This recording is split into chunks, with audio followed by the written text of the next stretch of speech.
Good morning and welcome to our first Crime Victims Institute and Department of Victim Studies webinar. We are very excited and thankful that you joined us today. I'm Mary Bro, the CBI Director and Clinical Associate Professor in the Department of Victim Studies at Sam Houston State University. Here at the Crime Victims Institute, we are committed to advancing research on victimization issues in Texas by conducting research to examine the impact of crime on victims of all ages to promote a better understanding of victimization, assist victims of crime by giving them a voice, and inform victim-related policymaking at the state and local levels. Our Victim Studies Department enables current and future victim service professionals the tools needed to restore survivors' feelings of safety, choice, and control. Sam Houston State University is the only institution to offer an undergraduate major and minor in victim studies and the only master's degree in the field. With that, it is our hope that the information presented in today's webinar will be informative and helpful to your field of service, as our expert speakers provide insight into different types of victimization. At this time, I will turn it over to our research assistant, Alyssa Linares. Alyssa? Good morning, everyone. Thank you all for joining our webinar. My name is Alyssa Linares, and I'm a graduate research assistant with the Crime Victims Institute at Sam Houston State University. Our first speaker will be Ms. Lori Jump, the director of Strong Hearts Native Helpline. Ms. Jump is a citizen of the Sault Ste. Marie tribe of the Chippewa Indians. She brings a wealth of tribal advocacy experience to Strong Hearts, having worked for over 25 years as the program manager of the Advocacy Resource Center, or ARC. The ARC is a comprehensive victim services program for the Sault Ste. Marie tribe, providing advocacy, shelter, and civil legal representation for victims of domestic and sexual violence. Lori is a founding member and former executive director of Uniting Three Fires Against Violence, or UTFAV, Michigan's tribal coalition. UTFAV provides training, technical assistance, and resources to support tribal programs in responding to domestic and sexual violence. Lori now serves as a board member for UTFAV. With all of her experience, the CVI is more than happy to have Ms. Lori as one of our speakers for this webinar. Before we begin, attendees, if you have any questions that you would like to ask Ms. Lori, please feel free to put them in the Q&A box below. Each of our speakers today have designated the last 15 minutes of their presentation to a questions and answers session. The Q&A box will be monitored by myself and my coworker, Ms. Taylor Robinson, CVI's other graduate research assistant. Now, without further ado, I pass the virtual microphone over to Ms. Lori of Strong Hearts Native Helpline. Good morning, everyone. Thank you for having me. Today, we're going to be talking about Strong Hearts Native Helpline and working with Native American victims.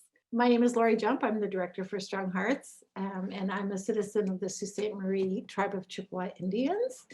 So to start with, I want to talk about just, general overview. There are 574 federally recognized tribes. Each of these are tribal nations with all the responsibility that comes with being a nation. We have a unique legal relationship with the U.S. government. And I should have mentioned there's also right around 60 state recognized tribes, and they're different than federally recognized, but in those states, they are considered tribal nations as well.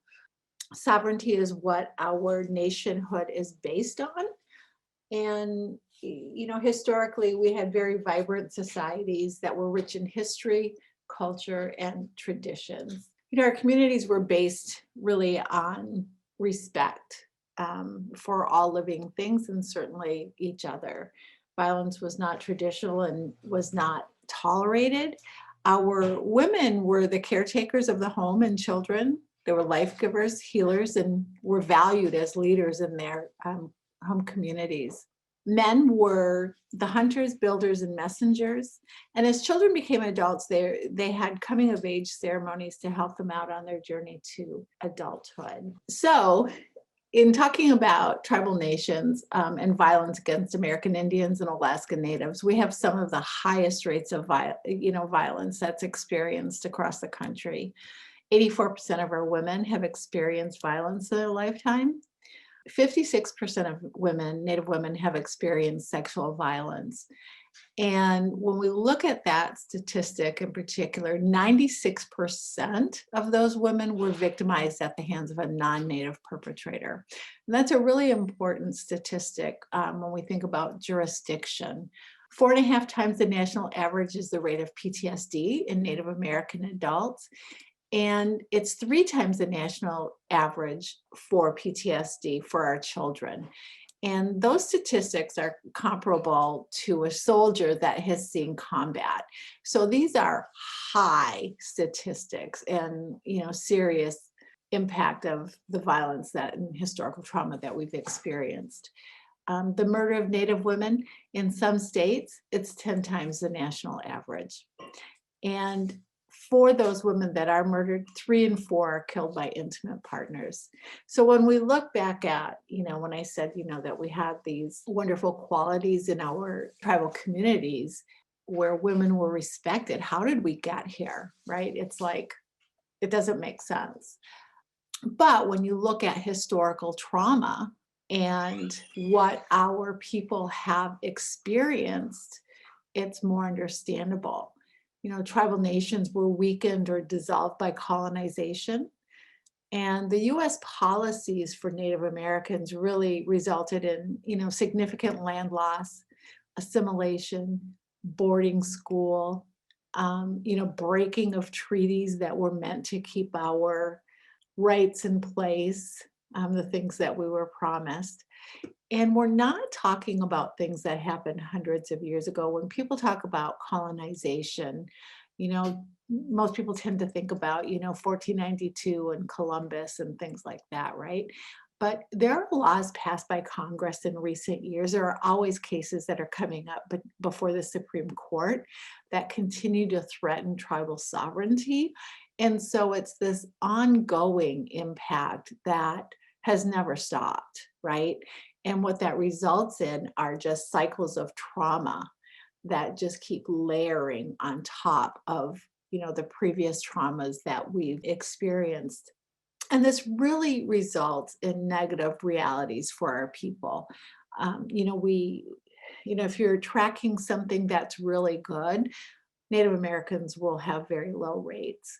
If you're tracking something that's not so good, our rates will be very high. So you're thinking about, substance abuse, thinking about imprisonment, thinking about, graduation from high schools, all of those things. If it's something good, we have low rates. If it's something bad, our rates tend to be higher than the general population. And our people face, a lot of barriers to justice and safety.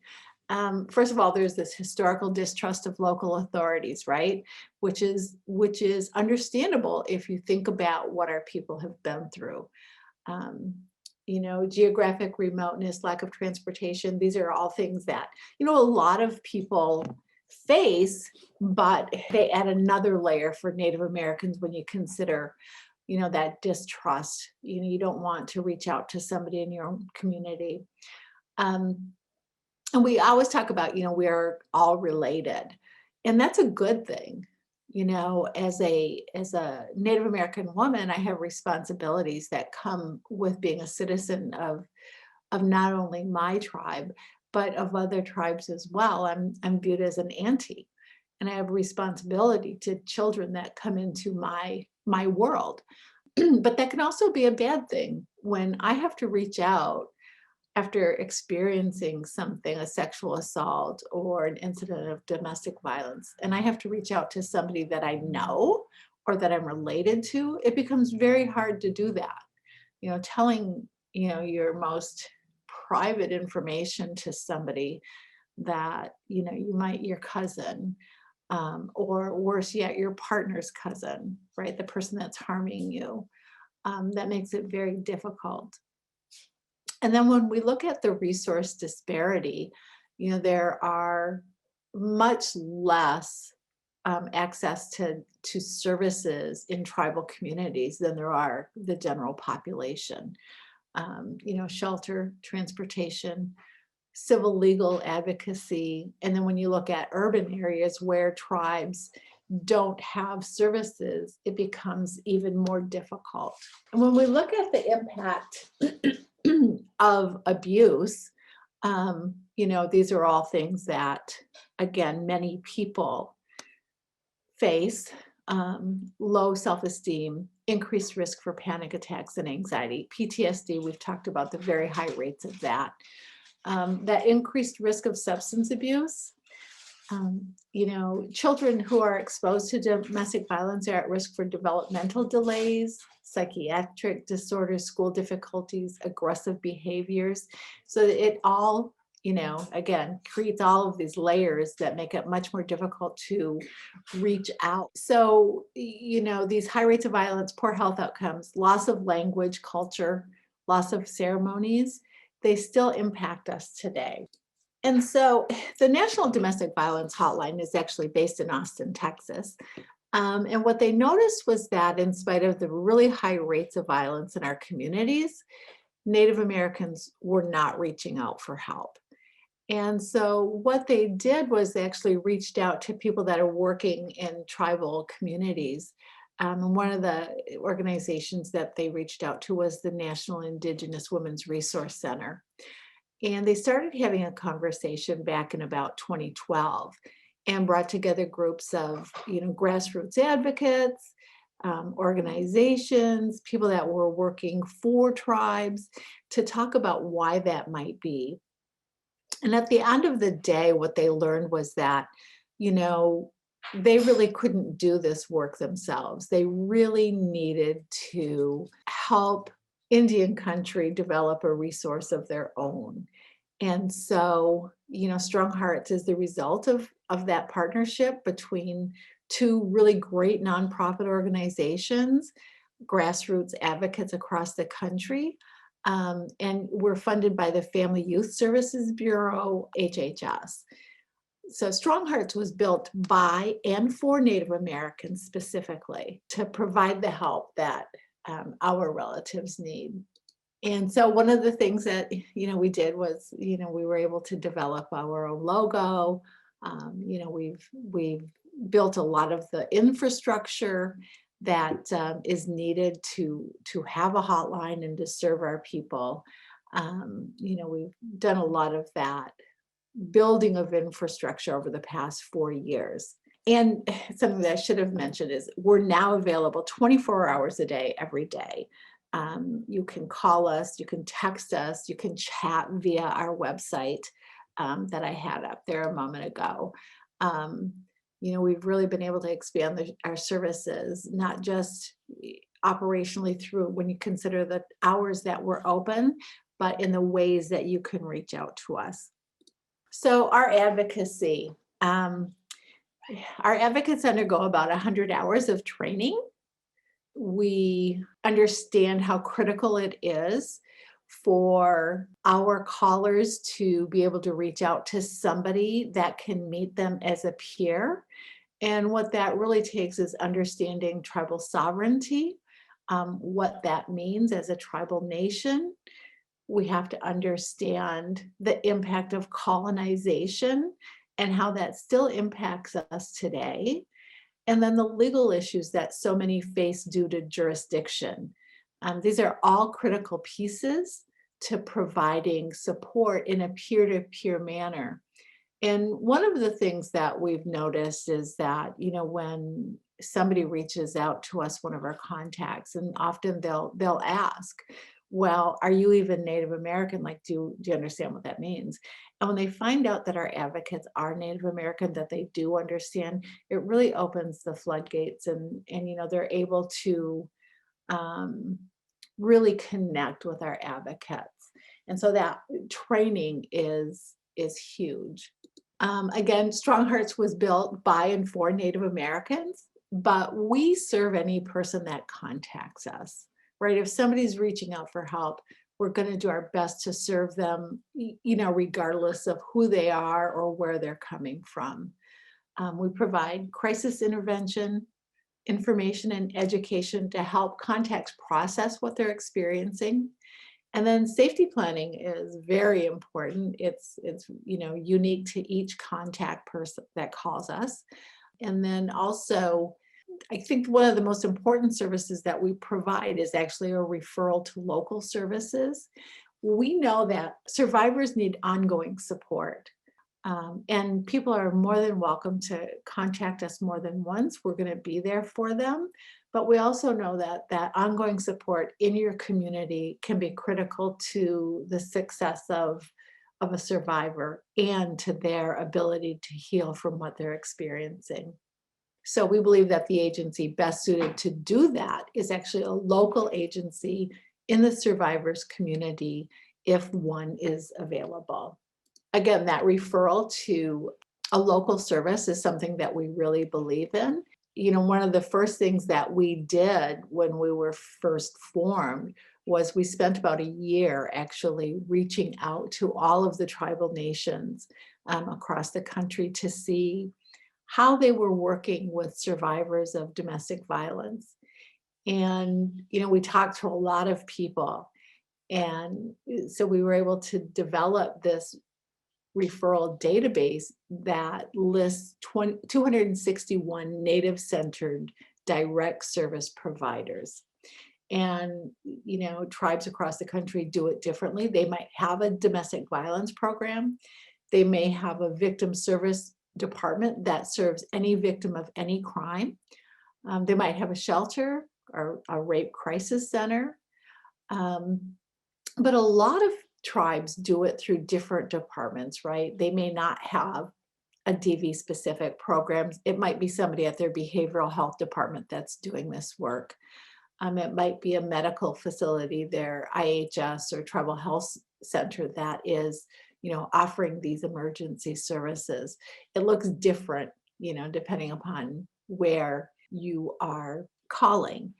So one of the things I talked earlier a little bit about the resource disparity in Indian country.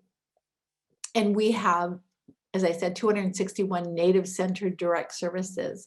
Well, as a project of the National Domestic Violence Hotline, we also have access to their database, which has, you know, probably 4,000 resources in it, right? So you look at that disparity, there's 4,000 across the country and only 261 are Native-centered. When we look at shelters, there's about 1,600 shelters available across the country. In Indian country, we have less than 60.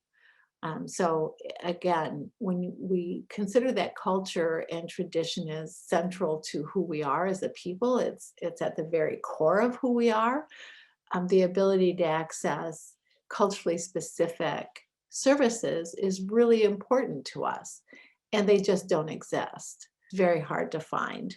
So when we look at, you know, supporting Native American survivors, our work must always be viewed through the lens of historical trauma.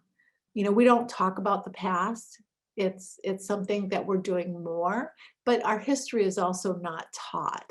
And so unless you go looking for this information, you know, Native Americans themselves may not understand why our health disparities are so, you know, off the charts, right? They may not understand why substance abuse is rampant in their community or why sexual abuse is rampant in their community. But, you know, we believe that we can tie the majority of these behaviors and disparities back to the policies that were, you know, put into place for Native Americans. And again, we don't talk about that past. And if you don't talk about it, if you don't acknowledge it, makes it very difficult to heal from it, right? And so many of these people that you might come into contact haven't had that opportunity to heal. There are layers and layers of trauma that need to be peeled back. And so again, you know, when we're working with Native survivors, you really need to consider the impact of historical trauma on the person that you might be working with. So how can you support Native American victim survivors? Again, understanding that there are 574 federally recognized tribes. Each is unique. Each has their own ceremonies, their traditions, their languages, and they each have the authority and responsibility to develop laws and systems to protect their people. Those systems can look very different from what you might be used to looking at. They may or may not have law enforcement. They may or may not have a tribal court system. They may or may not have services available. And it's important to remember that we can't all be lumped together into one pot. There is a great deal of diversity across the country, right? And a lot of people think about, there are a lot of stereotypes out there, right? That, we don't pay taxes, that we all have casinos and get per capita checks, making us rich, that we all have substance abuse issues. We're all drunk, lazy Indians, right? Or real Indians don't even exist anymore. One of the things that people like to say is that we really are an invisible people. Sometimes people are like, oh, wow, I met a real Indian today. Well, we're here, we're still here, right? And so just be aware of those stereotypes that are out there in the media and don't make assumptions based on those. So again, what can you do? Avoid those overgeneralizations, remembering the uniqueness of each tribal nation. Use empowerment-based approaches, victim-centered, and then, speak from a trauma-informed lens. Understand that the behaviors and coping skills that you're seeing may be a result of historical trauma. Focusing on safety planning is really important. Again, understanding the difference between civil and criminal remedies in Indian country. The jurisdiction is a really big piece of, I think, the problem for Native American survivors who may be living on tribal lands. And I'm not sure how many of you might be aware of this, but there was a case, the Oliphant case back in I believe it was 1978, where jurisdiction over criminal activities by non-Native persons on tribal lands was taken from tribes and given to the federal government. And so if a non-Native person commits a crime on tribal lands against a Native American, there is not much tribes can do about that. We can call the feds and ask them to come in, and things have gotten better over the past 10 years, but the reality is it still is far too rare that they actually take those cases. And so somebody can actually get away with it without any consequences. And then recognize the implication of leaving. When we talk about leaving for Native Americans that might be living on their tribal land, it encompasses a whole lot more than just, leaving their house and their relationship. It's leaving their community and all of the support that might be there for them. It's leaving, the services behind that might be able to help them heal. So it's much more than leaving. And I know that if you're in this program, you understand that leaving is hard for everybody. Again, for Native Americans, there's these additional layers that make it, more difficult. And then, of course, you can always refer to Strong Hearts, right? Share our number and our hours in your offices, request brochures, posters and palm cards via our email. We're happy to send those out so that you have them in your communities to give to people that you might come into contact. And the other thing is that, we provide a lot of assistance to, service providers, right? We get calls all the time from service providers that are, want to know what it is that we do and how we can help them. We're more than happy to help steer you in, the right direction to reach resources that might be in your community that you don't know about. Or to help you just really understand the additional traumas that Native Americans face, across the country. I don't want to leave you without talking about our resiliency. We talk so much about all the problems in Native communities and the difficulties that Native Americans face, but at the end of the day, we are a very resilient people. We've been through so much. We've experienced so much trauma that continues to impact our lives today. Again, like I said, so many people haven't had the opportunity to heal because we don't talk about these things. But the things that happen to us don't define us. We are much more than just what has happened to us. We have our culture. We've seen a great, I guess, rebirth of a lot of these things that were taken from us, right? Our culture, our traditions, our language, our ceremonies. And in more recent years, we're starting to be seen across the country, right? Where our issues are starting to be talked about. We can talk about the missing and murdered Indian women and children. That is, a movement that has picked up some speed. And I think under the new administration, we're going to see more action coming. We're starting to be seen at some of the powerful tables, right? Congress. Deb Haaland was just appointed as Secretary of the Interior, which is huge. So we've made some huge steps forward in the past 10 or 20 years, but we're still here. And it's important to remember that as service providers, as people working in this field, now it's a field. I was so excited to hear about the program at the university. You will come into contact with Native Americans. It's important that you remember the past, but also the future. So that actually is my presentation. If there are questions, I'm happy to take those. Ms. Lori, thank you so much for your presentation. It was so good and so informative. Thank you for discussing Native American victimization with us. I'm so glad that you were able to speak on not only the challenges of victim services, but also the resiliency of Native Americans. Your organization provides such a helpful resource for survivors, and I'm so glad that now the helpline is available 24/7.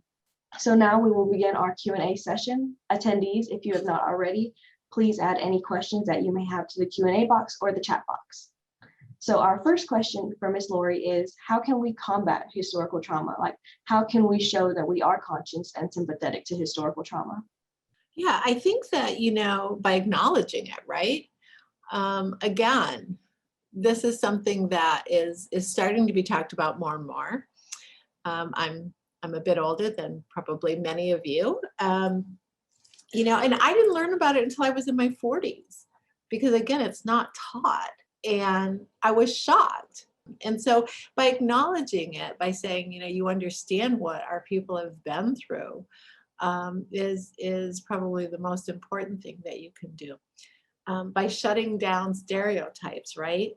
By not buying into the media representation of who we are, I think, is one of the most important things. We're not all walking around wearing the clothing that's depicted or headdresses or, and I think by supporting those movements as well, the mascot movement to rid our country of mascots that degrade and humiliate an entire people. Supporting us in those movements would be a great start. That is so good to know. Thank you for that. So do you have any legal teams that you work with that are well aware of the jurisdictions? We don't work specifically with legal teams.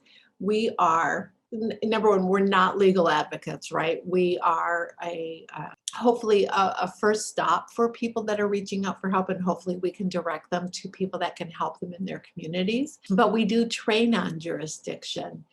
Again, Indian country is the one place where who you are as a person, whether you're there as a victim or whether you're there as a perpetrator, who you are can determine whether or not you are prosecuted or whether as a victim you have access to justice. Things are changing a little bit. In 2013, limited jurisdiction was restored to tribes to prosecute non-native perpetrators of domestic violence. It's a very small piece of jurisdiction. There are still, a lot of other crimes out there that we need to have that jurisdiction. Right now, the Violence Against Women Act is up for reauthorization. And one of the things that we're asking for is to restore jurisdiction over crimes of sexual assault. And so as a federally funded program, that's not something that we can't do lobbying. That's a restriction that we face.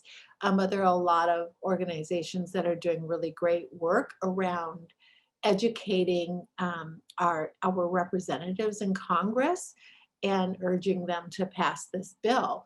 And at the end of the day, we all deserve access to justice, and we all deserve access to healing, right? So, we do have people that come in and help us train on these, but we don't really work with legal teams per se. Is there a website or publication that people can check out to inform themselves about the different Native American tribes around and in what areas? There really isn't. There are 574 tribal nations. You can certainly look in your tribes there. If you Google tribal nations, that you will come up with a listing, right, of tribal nations. And then you can search for the ones that are in your area and then go to their websites. A lot of them will have historical information on their pages that you can review. Do you find victim blaming to be a prevalent issue in some tribes? Have you seen a rise in victims who are willing to come forward? Victim blaming is one of the most disturbing things there is, right? It's attempting, I should say, to place blame on somebody who's been the victim of a devastating crime. And we look at domestic violence like that, sexual assault, so many other things as well. But, and saying that, well, you shouldn't have been there. You shouldn't have been drinking. You shouldn't have been wearing that dress, right? All of those things that people say. Another piece of that, I think well-meaning people often end up implying blame. And so being very careful not to ask a victim of, domestic violence or sexual assault, a question that might start with why, like, well, why didn't you do this, right? That implies that they're somehow responsible. Why did you argue with him, right? And it can be easy to fall into that, questioning somebody about what they did or didn't do, to help you understand it. Again, it's, I see people fall into it without maybe intentionally doing it. But then we do have people who are very intentional with, trying to avoid the responsibility for their own actions by suggesting that the victim did something wrong. And I do think that as we educate people, hopefully we'll see that be reduced. And, as for victims coming forward and standing up for themselves, it's a hard thing to do, right? And that responsibility shouldn't be placed on them. They've already been the victim of a crime. And then to expect them to have to stand up to somebody that's implying that they were at fault. Often, especially with domestic violence, our self-esteem is so low that, we just don't have the strength for that, to that added burden.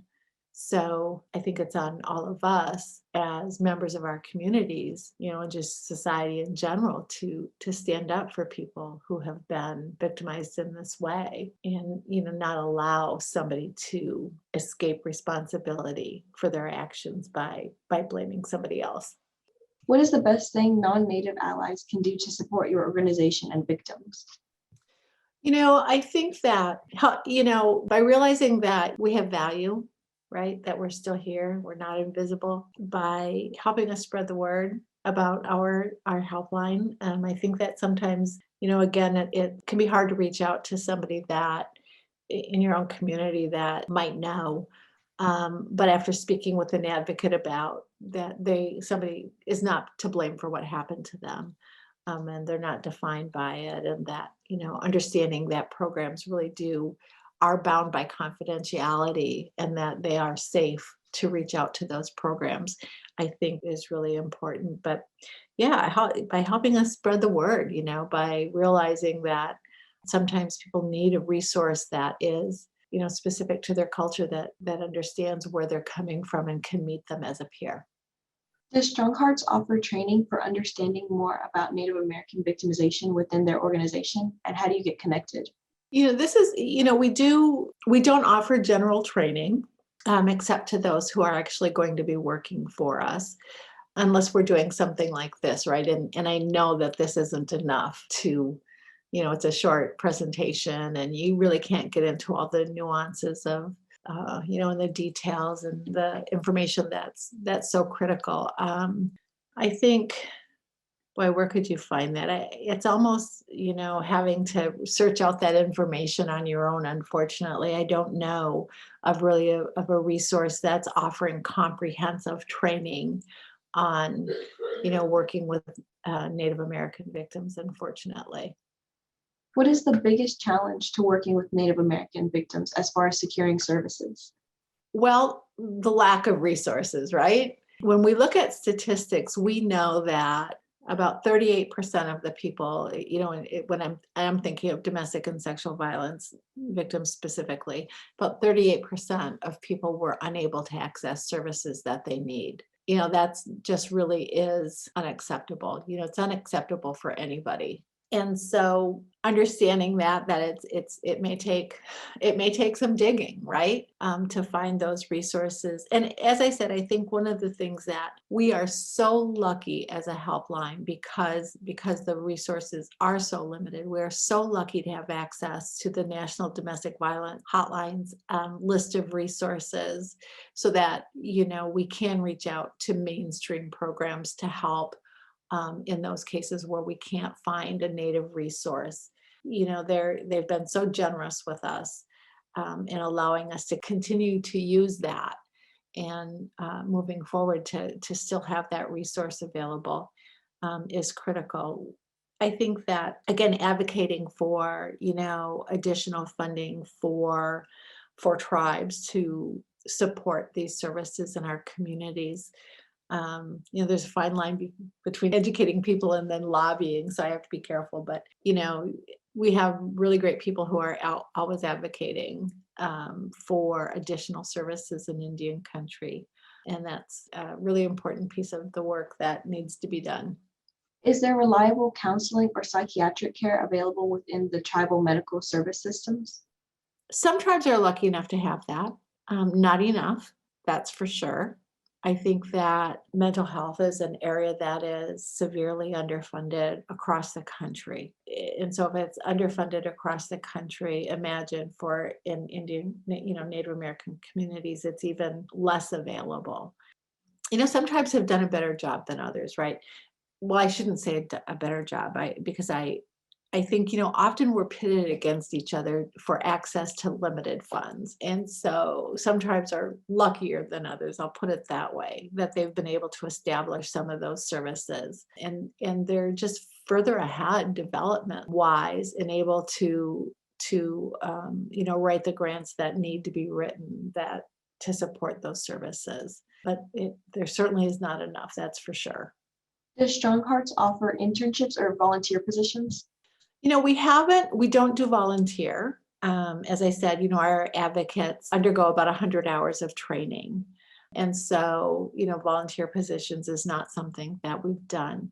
And we're a pretty new organization. We're only 4 years old, and we're about to embark on our, we've just recently received our 501c3 status as a nonprofit. Internships is something that we haven't offered yet. It is an area that I think is really exciting to me, to be able to work with somebody on their educational journey to kind of give them this experience would be really great. We're not there yet, but I do think that that's something that we'd like to explore in the future. Since there's more awareness around Native American victimization, do you see more cases being reported? In my experience, I worked for, almost 30 years in my own tribal community before doing other work, on a larger scale, I guess you would say. And I think that Reporting of crimes, is different from reaching out for services. And in my experience, probably 70% of people did not report their crimes to, law enforcement officials, but they did reach out for services. And so there's a big difference between those two.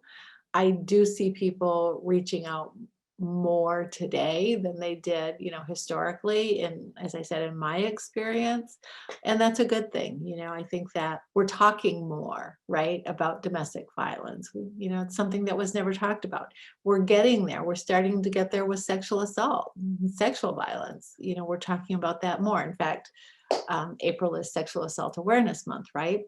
And so as just society starts to tackle these issues more openly, you'll see more victim survivors reaching out for help. I don't know that it necessarily results in more reporting in terms of, for prosecution and law enforcement, purposes. What can we do to provide services to tribes that do not have them available? I think it's really important to, develop partnerships, right? And going in with an open mind, reaching out to the tribal nations that are in your area and trying to develop working relationships where both sides have something to offer and figuring out what that is. And again, understanding that, as I said, the stereotypes, avoid those, and just really going in with an open mind and being willing to listen and learn from people that know their community the best. It's such a great thing to do.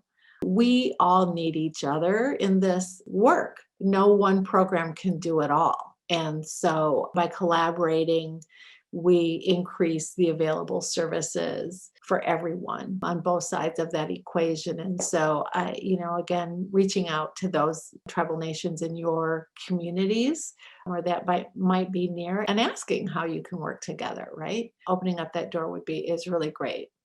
Do you believe that past statistics showing Native women as experiencing domestic violence the most, as in compared to other races, accurately reflects reality? Yeah, I do. I've seen it. I've lived it. And so I do think it is an accurate representation. In fact, it's probably underreported. Even at the high levels that you see reported, it's probably worse. And I say that because as a people, we don't talk about these things. Understanding historical trauma is so key to this because when you look at all the things that happened to us and I'll just talk about boarding school real quick, children were taken from their families. They were stripped of their identity, really their Native American identity. The policy at the time was kill the Indian, save the man, right? So children were taken very young. Their hair was cut. They weren't allowed to speak their language. They were given English names. They suffered horribly at these schools.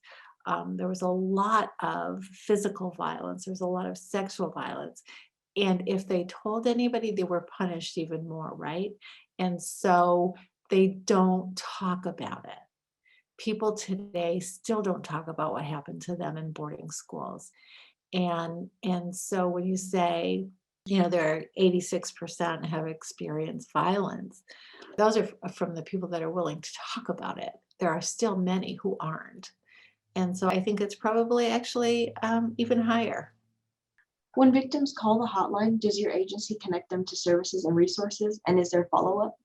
Yeah. So as I said, one of the most important things we do is that connection, right? Referral to other services. And we do that with a warm handoff. And what we mean by that is somebody will call in and say, maybe they're looking, let's just say shelter, right? And so what our advocate will actually do is search our database first for a Native resource in that area.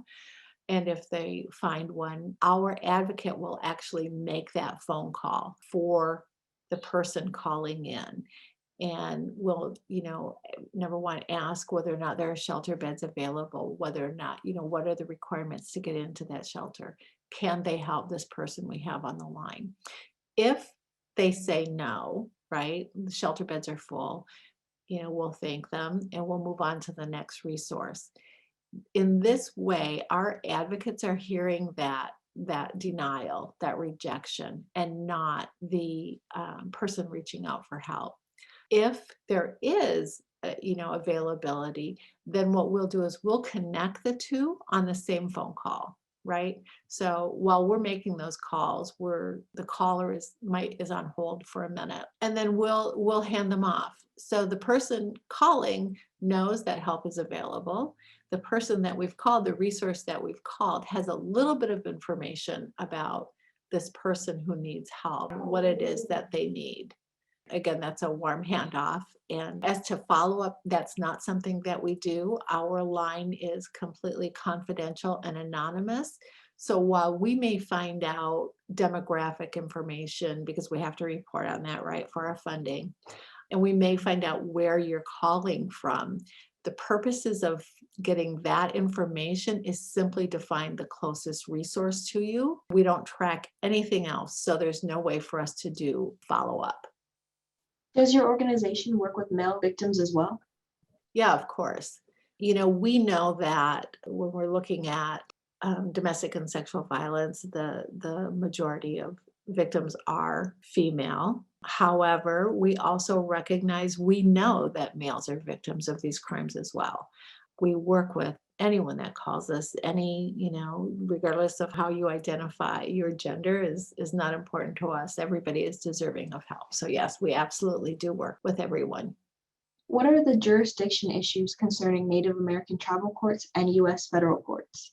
So again, as I said, depending upon who you are as a person, right, whether or not you are a citizen of a tribal nation or you are not, determines which court you will go to if you commit a crime on reservation lands.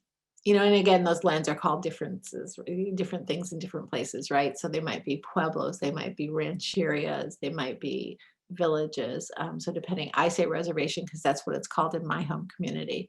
But that really determines which jurisdiction has the authority to prosecute.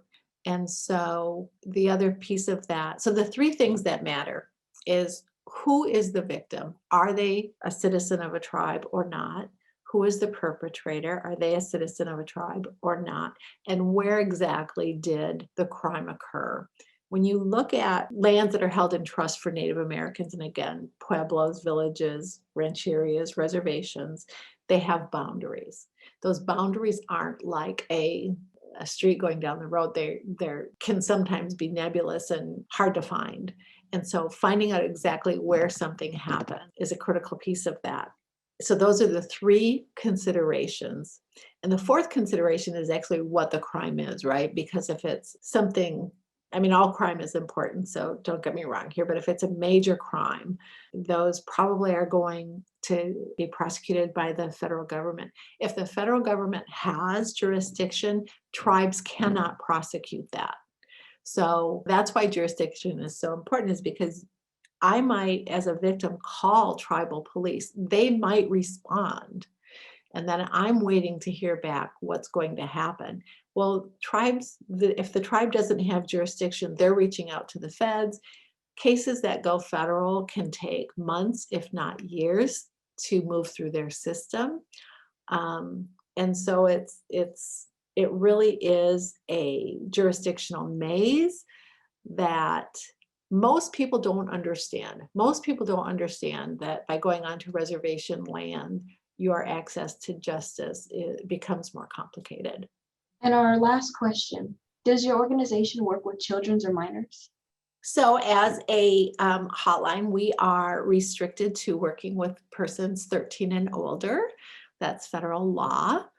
So if somebody calls us that is under the age of 13, we really are not able to provide services to them, right?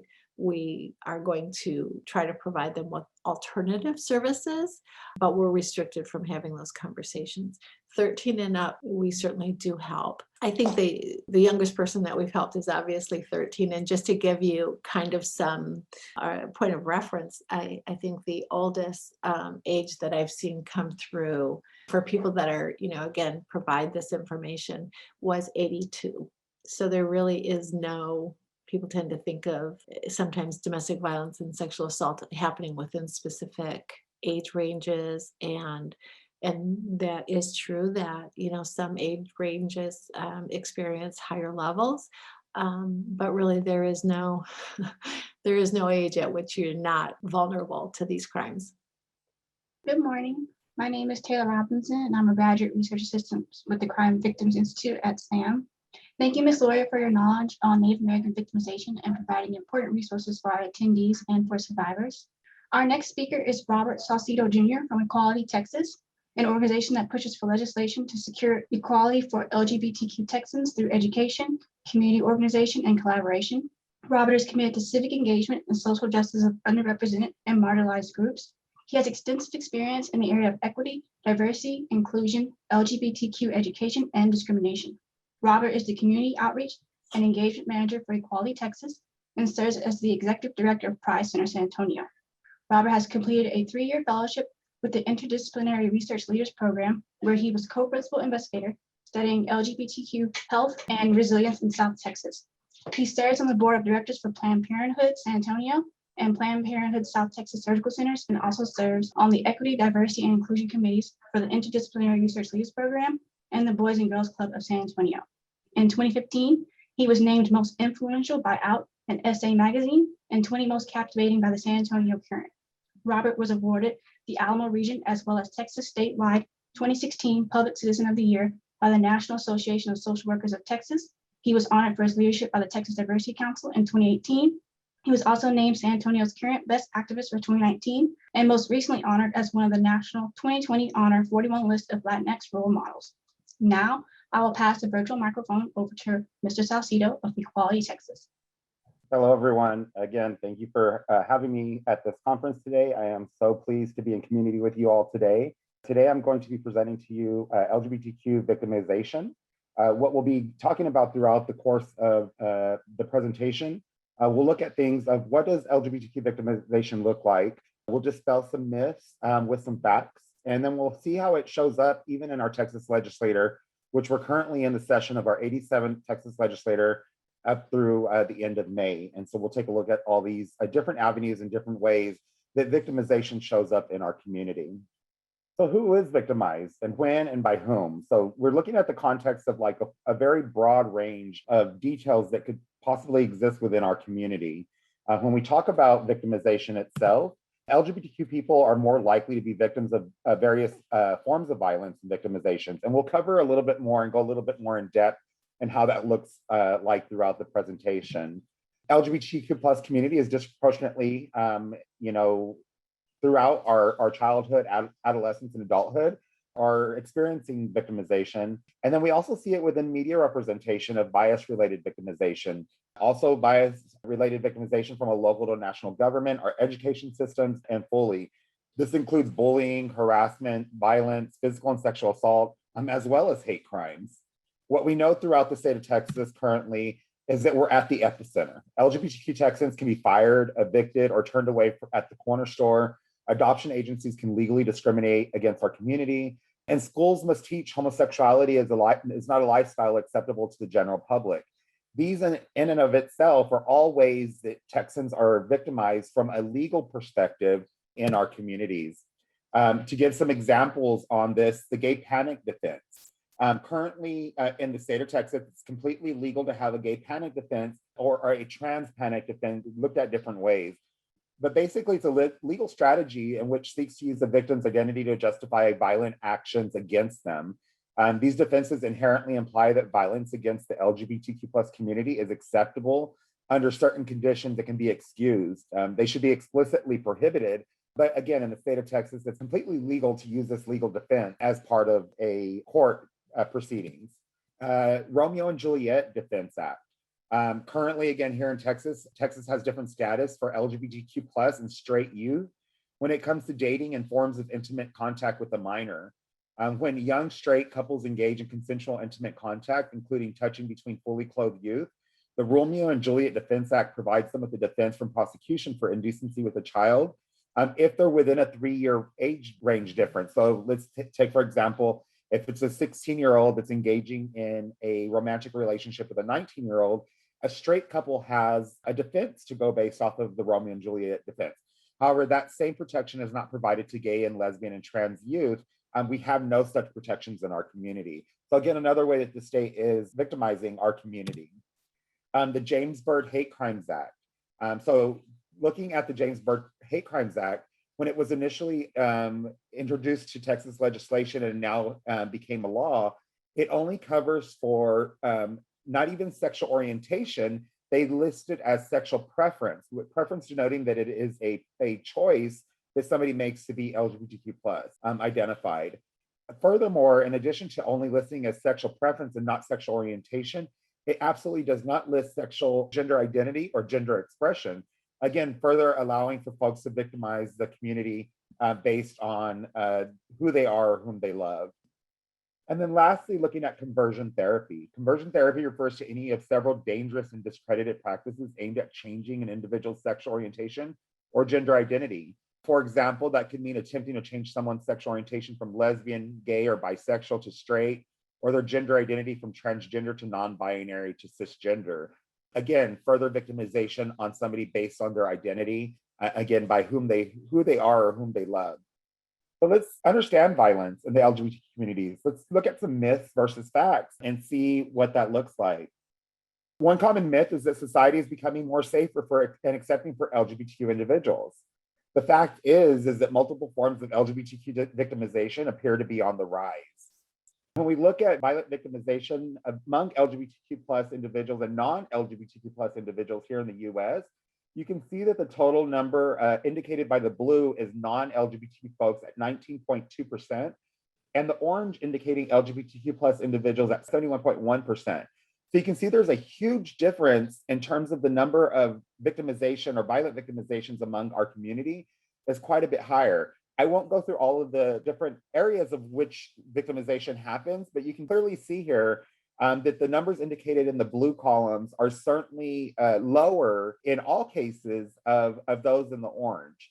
And so definitely looking at these, this is a first study of its kind found that people who are gay or lesbian, bisexual, transgender, queer, or gender nonconforming are nearly 4 times as likely to be victims of violent crime than those outside such communities. This report here through the UCLA Williams Institute also indicated that it found that members of such communities referred to as sexual or gender minorities experienced a rate of 71.1% violent victimizations per 1,000 persons a year, compared to the 19.2 per 1,000 a year among non-sexual or gender minorities.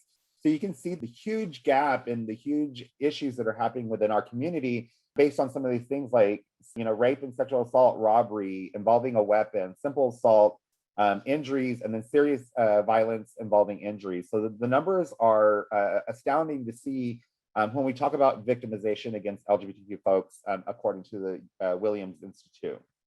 So here we see some examples of here in Texas of victimization that is happening in the workplace.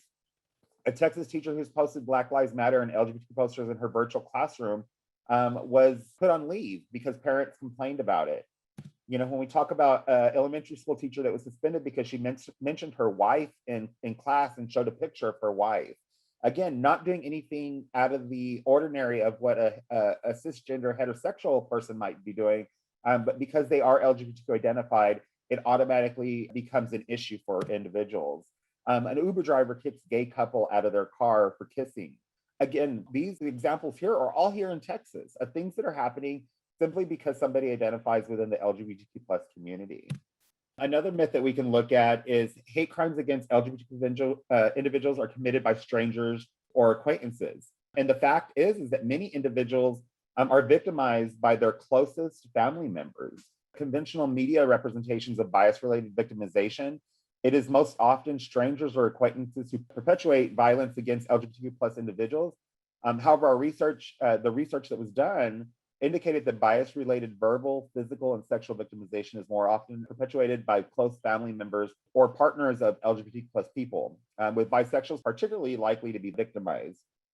So again, looking back to the UCLA Williams Institute numbers, violent victimization by victim-offender relationships, And as you can see here, again, the gray indicating non-LGBTQ victimization reports versus LGBTQ plus in the yellow. Again, the numbers are astounding that in the LGBTQ plus community, the numbers are so much higher. But when we look at it, 43.7% of individuals within our community report victimization by somebody that is well known to them.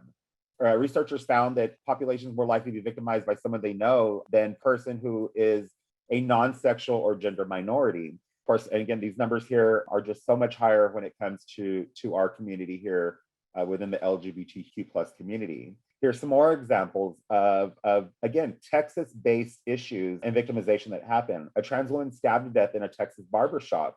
The suspect allegedly said he was sent by God to kill her. Malaysia Booker out of Dallas, an advocate against trans violence, was killed in Dallas a few weeks after she was victimized by a brutal attack, and then she was then killed. Looking at a father that was no billed or not convicted of killing his transgender daughter in Waxahachie, again, a Texas town where victimization happened against the community. A man accused in death of a trans woman won't face trial. That was here in San Antonio. He pushed her into the river, and again, he got off based on the trans panic defense in combination with some other legal issues that were happening for this gentleman. The fact remains, though, is that those are some issues or show some violence that are happening, particularly against trans people. But 44 trans people were killed in 2020, making it the worst year on record for transphobic violence. Trans violence against our community. I will say that here in Texas, we lead the country in the number of trans deaths in our communities, which is not a record that anybody should be proud of. And even now in 2021, at least 11 trans people violently taken. These are the names of the individuals that have been killed just this year alone for being who they are, for living their authentic truth, living their authentic lives. And as of right now, that number is actually probably at 12 because there was just a trans woman that was found in the river or in the bank right outside Houston just this week. And the numbers are increasing quite a bit. And so you see that there is a huge epidemic of violence against trans people, but in LGBTQ people as a whole as well. When we look at the myth of youth are the safest when they're at school, the fact is that many LGBTQ plus youth are at risk of being victimized during the school day. Studies focused on the experience of LGBTQ plus persons indicate that these individuals experience violence and victimization in disproportionate numbers throughout childhood, adolescence, and adulthood. The research also confirms that physical and verbal abuse in LGBTQ students during the school day is a commonplace. It's not someplace where they are safe. This graphic here that was released by GLSEN's National School Climate Survey has consistently shown the importance of school-based supports like supportive educators, administrators, LGBTQ inclusive curriculum, inclusive and supportive policies, and supported student clubs like GSAs or gender and sexuality alliances. These supports can positively affect LGBTQ students' school experiences, while a hostile school environment actively hurts students' academic success and their mental health. So these are definitely, ways that dispel the myth that students are safer in the schools. It's just absolutely not true. Again, with some examples of things that are happening in our schools here throughout Texas, the Texas Education Board approves new sex ed policy that does not cover LGBTQ students or consent. This was just the end of last year that the school board, the Texas State Board of Education, made this decision. It is still part of common practice, again, to educate our students that homosexuality or same-sex relationships or relationships that are not what society says is normal are not acceptable. A male student given in-school suspension for wearing nail polish to a Texas high school. This was in a community in Clyde High School, which is right outside Abilene. Looking at a school demands a trans student to cut her hair or they'll kick her out. Again, this is things that are happening here in Texas, and this all falls into the victimization of LGBTQ plus individuals. A West Texas girl faces punishment at school for their unique hairstyle, simply because they shave the side of their head. Again, they're victimized and kicked out of school, put in in-school suspension with threats of much more, simply for existing in their own body. A graphic video shows the trans student from Alpine, Texas being beaten by a classmate. again, just existing in who they are in a place where they should be safe, like a high school, and they're not, and that's the thing. And just furthermore, the video that captures the brutal assault of that trans student, the school did nothing about it. The school says the attacker won't face any discipline. To my knowledge, again, this happened last year. To my knowledge, nothing has ever been done to the student, and they never felt any consequences because of their actions. And then a high school senior kicked out of a private Louisville school for being gay. On this one, he simply, as a senior, decorated his parking spot with things that indicated he was gay, which could be like rainbow decorations and things like that. And he was kicked out of school on his senior year because of that. These are all ways, again, that students are victimized in school districts by adults who should be enriching them with their education instead of bringing them down based on their sexual orientation or their gender identity. So then we also look at intimate partner violence. These are, another way of victimization that happens in our communities. The statistics show it. Violence in heterosexual, gay, and lesbian relationships occurs at approximately the same rate. I will say that for the most part, that the numbers are not always there, because for a large part, individuals within the LGBTQ plus community do not report the instances of violence that occurs, especially within an IPV situation. Intimate partner violence happens and they don't report it. It goes underreported. And therefore, we don't have the numbers to show, in some cases, the victimization that happens there. But the truth is that anyone can be a victim. In spite of stereotypes, race, class, religion, politics, education and professional or social status, they don't indicate whether or not abuse will take place in an intimate partner relationship. When we talk about domestic violence, it's really a traditional view of violence and relationship focused on crime of abuse involving two genders. Domestic violence, as it originates, it is derived from a domestic partner, i.e., a wife who was at home or a domestic worker who received abuse and violence from their husband. That's how domestic violence and the term came across. Using the language of like intimate partner violence acknowledges that abuse can exist in any type of relationship, any type of intimate relationship, regardless of sexual orientation, their marital status, or gender. So it's just being more inclusive in the language that we use rather than domestic violence to use intimate partner violence.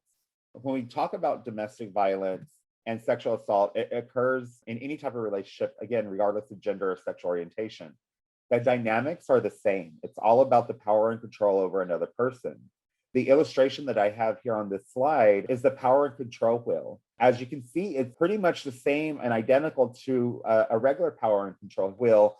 However, you have the outer exterior ring of heterosexism, homophobia, biphobia, transphobia, and those add to the complexity of intimate partner violence for the LGBTQ community. If you think about it in terms of the power that somebody holds over somebody who may not be out to their family, who may not be out at work, who may not be out in their regular life, and having that being held over them as a way to not report or not to call the police, because what happens when the police come out? The individual has to out themselves to the police, to the investigator. Then if they take it further and they have to go to a shelter, they have to out themselves to the shelter. If they take it one step further there and take legal action, they have to out themselves to the DA. They have to out themselves to any counselors, to any attorneys, to a number of folks who they have to potentially out themselves to, further victimizing them, again, if they're not out, which could result in the state of Texas, as I said, it's completely legal to be fired from your job for being LGBTQ plus identified or perceived as being LGBTQ plus. There's no comprehensive non-discrimination laws in the state of Texas to prevent somebody from being fired if they're outed and found out to be of the LGBTQ plus community. If you think about it, when we talk about this, particularly for women who are seeking shelter from a domestic violence situation, in communities that I work with, I've had it absolutely happen where a woman was placed into a battered woman shelter as the victim, as the survivor of domestic violence. And the perpetrator, her partner, her wife, then checked herself into that same domestic battered woman shelter, posing as the victim to get access to her wife. Again, further victimizing, not able to have a safe place to be, within this whole instance of intimate partner violence, and definitely again just further victimizing the community throughout the entire process. So we've gone over some of the different ways that we see how victimization happens in schools, in the workplace, in our everyday lives, in intimate partner violence. I've talked a little bit about ways that it shows up in our state laws, and definitely of ways that it shows up. And so what we're looking at is what are the emerging threats that we're looking at right now as a state, as an LGBTQ plus community living in Texas. Feel free to put in the chat. I'm curious to know, what are some of the emerging threats that you see or that you know of that are happening to the LGBTQ plus community? Again, based on some of the examples that we gave or that I gave, or some things that you're hearing that might be happening during the current legislative session here in Texas. Feel free to put those in the chat for folks to kind of see what your thoughts are on that. And we can definitely, talk about those, and I'll dive a little bit deeper into it. Everybody has their own perspective and the things that they see and the things that come up in their lives that may, pose as emerging threats. When I talk about emerging threats that are happening, particularly because we are in our 87th legislative session right now, where the very lives of LGBTQ folks are being legislated, both negatively and positively. But I'll focus a little bit right now on some of the areas that are being proposed for Texas law that would, again, further victimize the LGBTQ plus community. Some of the bills that we're seeing right now put into kind of 4 different buckets. These buckets are not all inclusive of the things that we're seeing in the Texas legislature right now, but it gives you a good idea of kind of some of the things that we're seeing. The first one right now that we're seeing is youth sports bans. This targets trans youth, particularly trans girls in middle school and high school, who want to participate in sports of the gender of which they identify. The youth sports bans would basically pull them from the ability to participate in these sports. It empowers accusations against all youth. It gives folks the opportunity to question somebody's gender based on their perception, based on what they visually see, and make their assumptions from there. We've seen this not only here in Texas, but there's been 23 bills in 18 states that are directly targeted at trans youth and banning them from sports. We all know that sports are good for youth. It builds leadership skills. It builds team building skills. It builds their self-esteem. It gives them the opportunity to play in these team sports with other individuals. And simply taking that away from them is wrong. It's a way to victimize trans folks and erase them from common participation within within their school.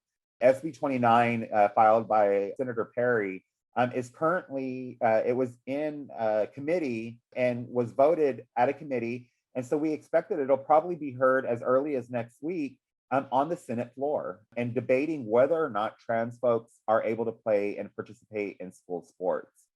The other bucket that we see in is medical care bans, criminalizing affirming doctors and parents who are providing medical care and transition-related care to their youth who identify as trans. It largely relies on misinformation and fear about trans-related care. It demonizes our trans community on what it actually means to transition as a youth. The biggest question that it's in committee and on the, in the Senate and the House right now is regarding hormone blockers. Hormone blockers is common for youth who are identifying as trans, and because they're so young, as young as preteen and through puberty, it basically stops that process, and so it allows them to identify and be who they are, and not going through that process. It doesn't include anything that's surgical. It does not include anything that is life altering. If a youth were to determine after being on hormone blockers that they decide that they may not be trans anymore, which highly and it is unlikely, it does not happen. But let's say if they did, once you stop hormone blockers, everything goes right back into place where it is. Again, it's misinformation that's happening that are victimizing the trans community. And it's, again, not happening just in Texas. There are 24 bills that are filed in 19 states as of the time that that I developed this presentation. 2 in particular, HB 68 by Representative Toth, and HB 1399 by Representative Krause. Some other things that we're seeing that are victimizing our community as well are religious refusals. Religious refusals provide exemptions from generally applied laws for those who have sincerely held religious beliefs or moral objections. This has been an area that session after session, for those that are not familiar with the Texas legislative session, we meet every 2 years for 140 days. These types of issues have been coming up for many sessions. It's not just happening this year. There have been bills that have been proposed that would allow for medical providers who have a sincerely held religious belief that LGBTQ people are committing a sin and not, morally correct, to refuse services. This would be similar to, if you were in a car accident and you needed a medical attention from a paramedic. Religious refusals that have been and are being introduced into the Texas legislature would allow for that paramedic to deny services to somebody who is LGBTQ plus or believed to be LGBTQ plus. But it doesn't stop there. It could go to anything. If a Christian was a paramedic and they didn't want to provide services to a Muslim, that would be something that would fall under religious refusals. The fact remains that Texas has what is called RFRA, the Religious Freedom Restoration Act, that has been in place for many years. It was a bipartisan act that is part of Texas law. We have a RFRA, the Religious Freedom Restoration Act, part of the U.S. Constitution.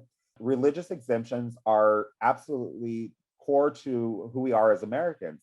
However, when you open it up to be so broad beyond just religious institutions like churches or religious schools, and you open that up to medical providers, or anybody else that would fall under there, it has serious consequences that could victimize our community.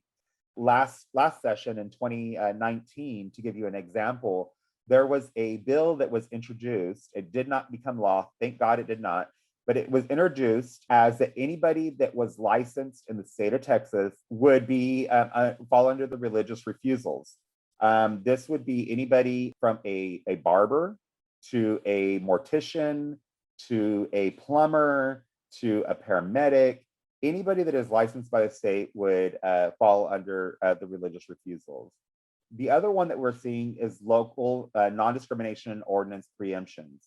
Again, as I mentioned, the state of Texas is completely legal to be fired from your job, be denied services, kicked out of a public space, or denied housing or kicked out of housing simply for being LGBTQ plus or perceived as being LGBTQ plus. There are no laws on the federal level nor the state level that protect LGBTQ plus community from discrimination. Because of this, local communities have put in place non-discrimination ordinances on a local level. Local NDO preemptions would roll back the progress on the local level, providing ways to challenge local discrimination ordinances. Not only would it affect non-discrimination ordinances for the LGBTQ plus community, but it would also affect local ordinances from other areas in the community, like tree ordinances. You can't tear down trees to build homes. It would take away, some communities throughout Texas have plastic bag ordinances. Many communities have ordinances that prevent from building commercial buildings in residential neighborhoods. So there's a lot of different ordinances that protect or add safeguards for a community that are localized, and these local NDO preemptions would take that away. So again, these 4 buckets are just looking at ways, again, that we anti-LGBT filed bills and how they affect and victimize our community further, or attempt to victimize our community in being enshrined in Texas state law. What are the ways that we can advocate? What are the things that we can do? Schedule a virtual meeting with your elected officials, whether that is your senator, your representative, your local council people, your county commissioners. Schedule a virtual meeting. Contact your legislators. Contact those that are making these types of issues. Contact them about the issues that can prevent victimization from the community of some of the ones that I shared earlier. Share your story. Your story is very impactful in advocating on behalf of yourself if you're an LGBTQ plus identified person, or advocating on behalf of a community that you may know or that you have loved ones in. Get educated on the issues. Being part of presentations like this, where you're learning more about ways that people are victimized or other ways that LGBTQ folks are adversely affected in our communities, educate yourself on those issues. Attend Equality Texas virtual gatherings. Especially now that we're in session, we have them, almost weekly on ways that you can get involved and advocate against victimization of our community in the many forms and fashions of how it shows up. And so by doing those and advocating, you look at, becoming an ally. Be an ally. Look at the word ally. Is it a noun or a verb? Answer that to yourself, or even put it in the chat if you'd like. Is being an ally a noun or a verb? It's both. The word itself is ally, absolutely. And definitely I see in the chat, Danny indicated both. Absolutely correct. It's a noun because it identifies a person. As we all know, we learned in grade school, a noun is a person, place, or a thing, but it also is a verb. An ally takes action. An ally puts things into action. They stand up for individuals. They speak out against homophobia and transphobia as it's happening. They stand up and be an ally to those that are being victimized and getting themselves involved in a safe way to make sure that violence is not happening against the community, that negative things are not impacting our community. And so being an ally is kind of in 4 categories that I have outlined here. The first part is awareness. It's important to become more aware of who you are and how you're different from and similar to the LGBTQ plus community. Learning about our community, if most people or all people would take time to learn who gay and trans people are, they would understand that we actually have more in common than we do have different. But embracing those commonalities, embracing those differences to educate ourselves. Increasing our knowledge. You must begin to and continue to acquire knowledge about sexual orientation and gender identity expression and what the experience is for LGBTQ plus persons in society. Increase your knowledge. Again, bring that awareness and that education to your daily. And then your skills. You must develop skills in communicating the knowledge that you have, bringing the information that you learned in today's session, whether it's from myself or the other speakers, and communicating that knowledge and that skills that or the knowledge and awareness that you learned today and spreading that to other folks who may not have been able to attend today's session. That's the way that we continue to further more information about ways that we can keep our community safe and definitely move forward from there. And lastly, action. Action is without a doubt the only way that we can affect change in society. If we keep our awareness, knowledge, and skills to ourselves, we deprive the rest of the world of what we've learned, thus keeping them from having the fullest possible life. This is, again, going back to being an ally is a verb. I love the aspect of being a verb in the ally because it allows us to, again, protect any community to any of the victimization or the violence or the negative things that are happening in the community. As an LGBTQ plus person, I identify as queer, and I am an ally to the trans community because I'm not trans. I don't live that experience, but I certainly will stand up and support them in any way that I can and be by their side and walk in this journey with them. As a Hispanic, Latino queer person, I am an ally to the Black community, to the African-American and Black community who certainly are victimized at a disproportionate number, being victimized by not only community, but by those that are set out to protect us. I am a cisgender, Latinx, Hispanic, queer male, and I am an ally to women. I'm an ally to reproductive rights. And I do this by putting words into action, stepping up and standing up for a community that I may not belong to, so that I make sure that they, again, are not victimized or the brunt of any negative or violent actions. So I implore you all to examine and look at, how are you being an ally? How are you stepping into that role to make sure that your community and communities that you love are not being victimized? I'm gonna show you all a video about one mom's journey to protect her child. And I hope that the audio works correctly. So if you do not hear the audio, please somebody put it in chat and we'll see what we can do to correct it. But hopefully it works. No Texan should have to leave the home that they've known their entire life just to feel safe. No one should have to start life over and go somewhere else in our state just because we can't get the support that we need to be safe. It's not okay that we allow hate to continue to grow. in our state. So my family had to move to Austin from the Houston area because we needed to be somewhere that was safe for my child because she was born transgender. So Austin has been very welcoming. It's a very affirming place. We've even found a church home that is Bible-based and affirming. And we're very excited to be somewhere that is welcoming and loving to all Texans. If you attack one Texan, you attack all Texans.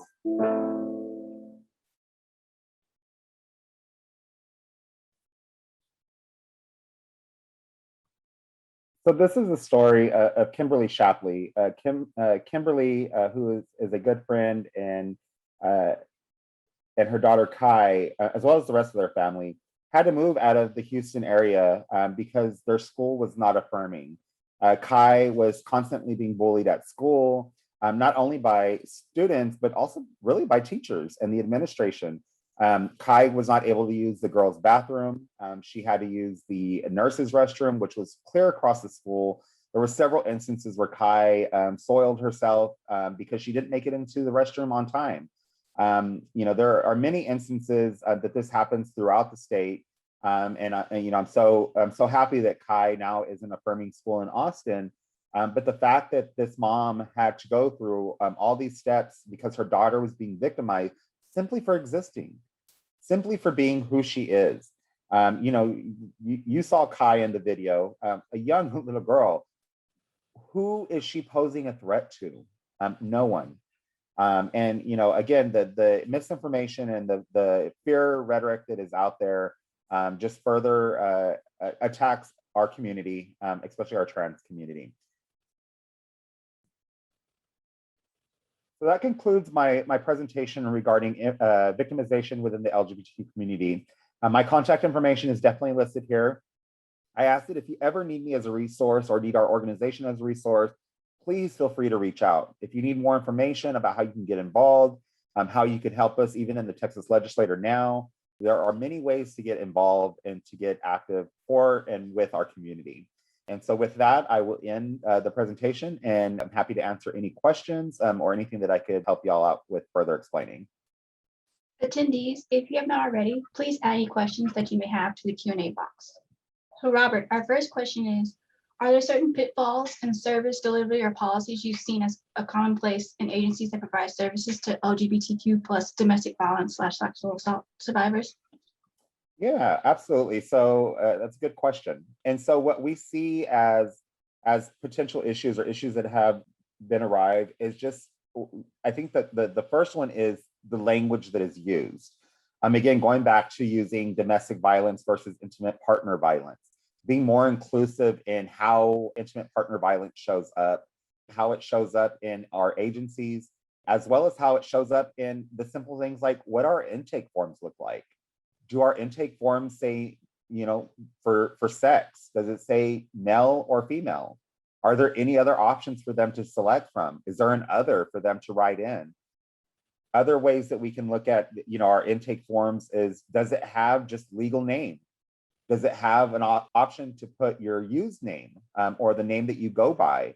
Oftentimes, especially for our trans and non-binary community that have a different name that they use, sometimes their legal documents don't align with it because they're not able to get those documents updated because it's a lengthy process through the legal system, as well as a costly endeavor to go through to get your name changed, your gender marker to align with who you are as a person.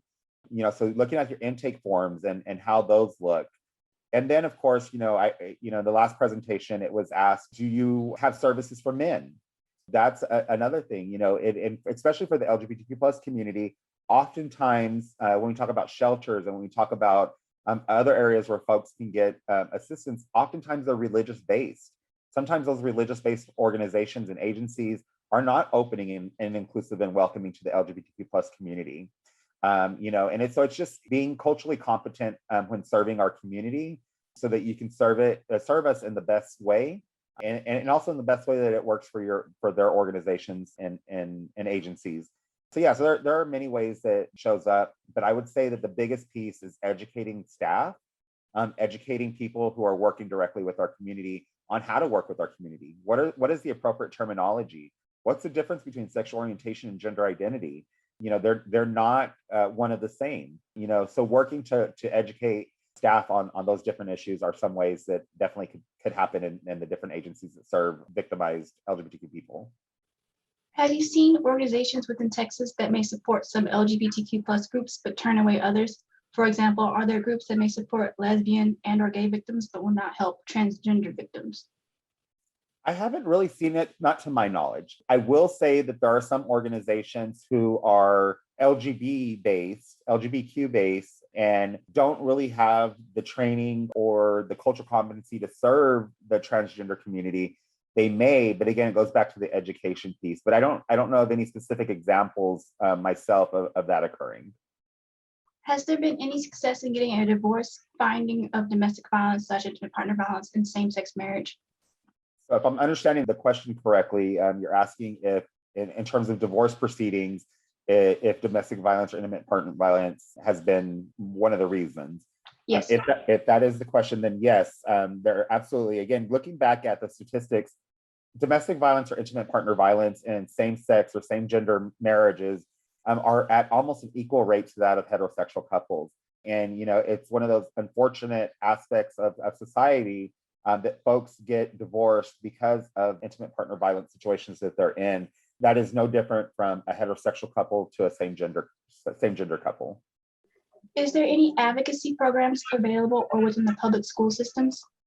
So there are HRC, which is a national organization, has a program for safer schools. With us at Equality Texas, we work individually on a case-by-case basis with schools that are having issues. Some of the examples that I showed you all earlier in the news clippings, for example, the student that had the nail polish, we stepped in along with our partners at ACLU and Lambda Legal, as well as some local partners, to step in and advocate on behalf of the student, and also advocate on behalf of the policies, and to make sure that policies are correctly being applied and or updated if they're needed.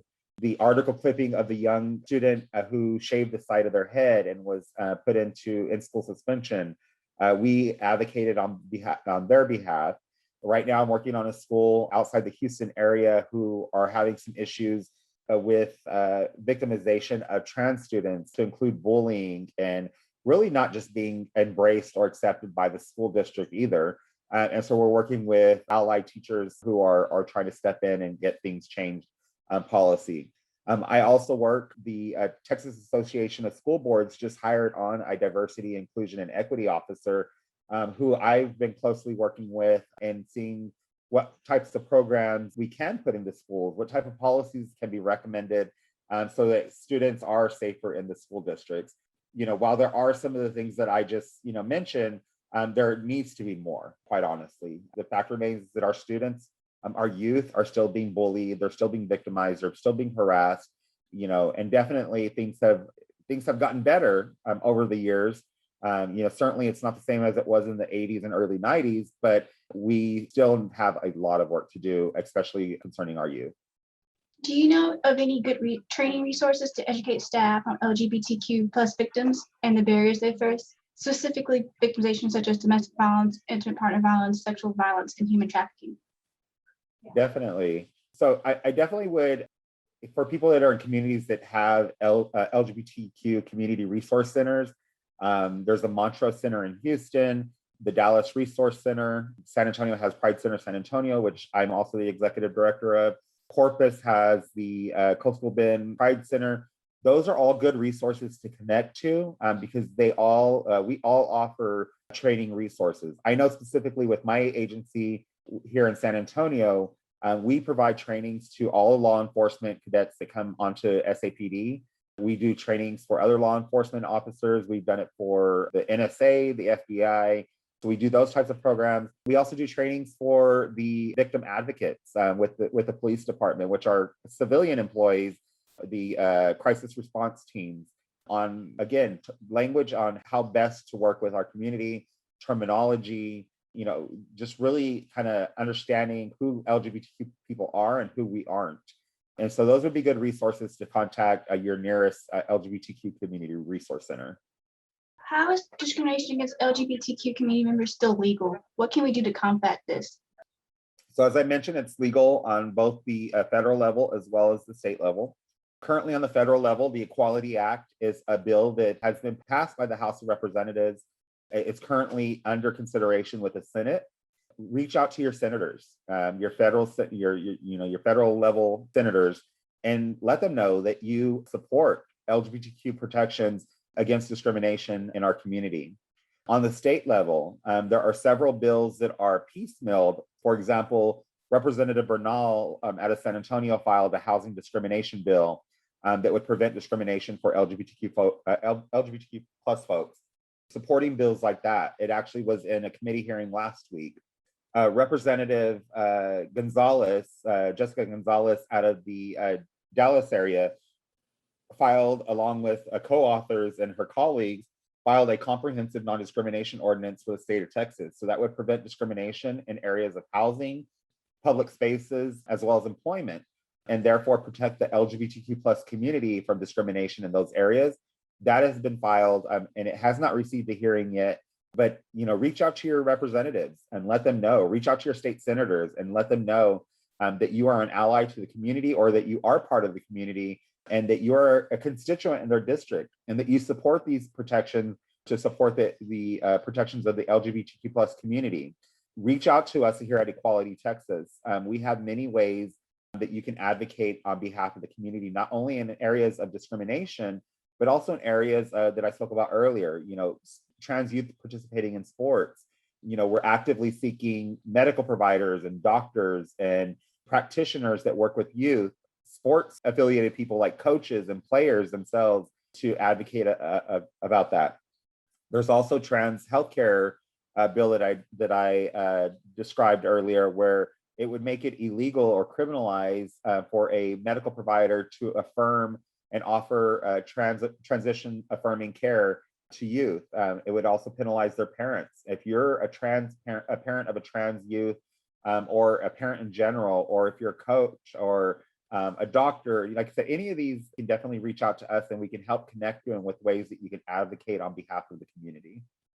Is there organizations or programs that offer support to the LGBTQ community that are also a part of the Hispanic and Black community seeking help and coming out?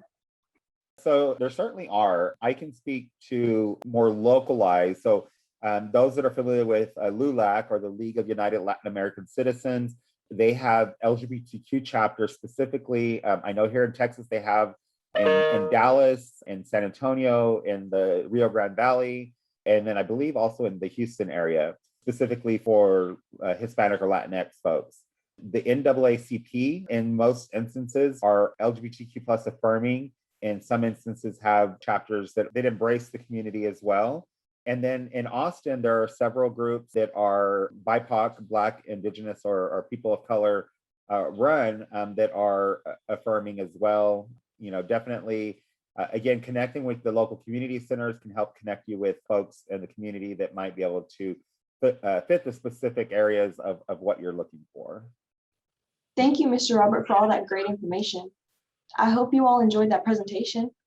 For our last speaker of the webinar, we have Ms. Andrea Sparks, the director of the Governor Child Sex Trafficking Team. The team leads collaborative efforts to build sustainable capacity, enhance expertise, and promote policies to prevent child sexual exploitation, to help survivors heal and thrive, and to bring exploiters to justice. Since Andrea's appointment by the governor 3 years ago, Texas has become a national leader in developing trauma-informed coordinated care and services for child and young adult victims. In addition to building a continuum of survivor care in Texas, Andrea leads the team's efforts to prevent exploitation and support the criminal justice system in holding exploiters accountable. After graduating from the University of Texas School at Law and serving as a staff attorney at the Texas Supreme Court, Andrea represented children and families in child protection cases. She then served as the Director of Public Affairs for Texas CASA and the Executive Director of the National Center for Missing and Exploited Children's Texas Regional Office. Ms. Andrea is well-versed in her field, and the CBI is excited that she agreed to speak with us today. Before I pass the reins to Ms. Andrea, I want to ask everyone to stay on the webinar after her presentation to complete a brief survey. This is our first virtual webinar, and we are collecting information to know what you all thought went well and what we can improve on. The link will be in the chat box during the closing statement. Now, last but certainly not least, I will pass the virtual microphone to Ms. Andrea Sparks of the Governor's Child Sex Trafficking Team. My name is Andrea Sparks. I'm the director of Governor Abbott's Child Sex Trafficking Team, and I'm just delighted to be here with you all. Our team was created about 5 years ago now, and really to help make sure that kids didn't slip through the cracks, kids who are being exploited. So our vision is a state where children and youth are free from sexual exploitation. I'm going to talk about exploitation and trafficking and those different definitions.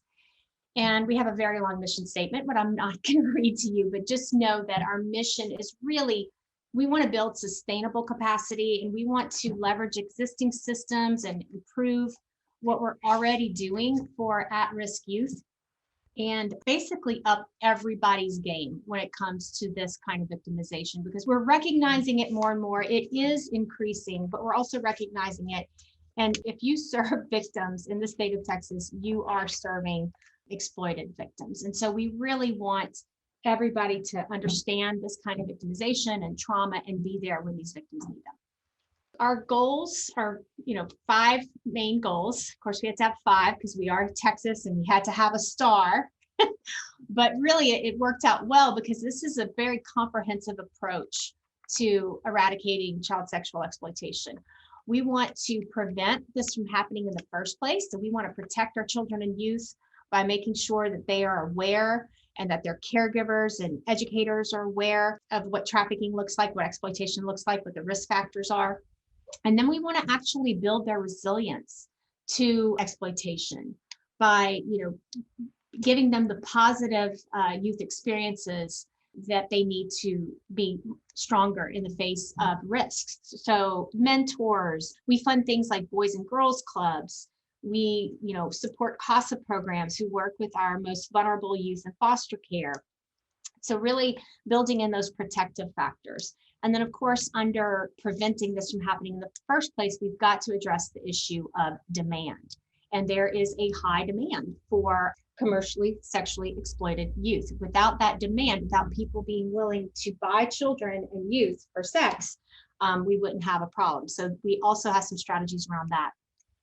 The vast majority of what I'm going to talk about today are the next kind of strategies, which is recognize, recover, and support healing, because this conference is really focused on victimization and different kinds of victimization. So I'm going to talk to you about our strategies to recognize these victims, why it's challenging, but what we're doing about that, how to recover them instead of penalizing them for their victimization, actually giving them what they need to recover from that, and then supporting their long-term healing.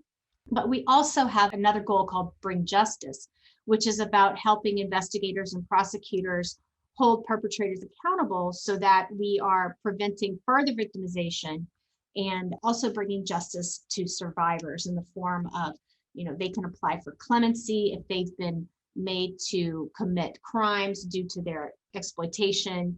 They can get restitution, things like that. So the definition of child sex trafficking is actually very broad in the state of Texas and federally, and it includes things like buying a child for sex. It includes continuous sexual abuse in exchange for something of value, sexual performance, employment harmful to children, and that can be like stripping and sexually oriented businesses. It includes the exchange of child pornography. It doesn't have to mean travel. That's one of the biggest myths that people hold about trafficking.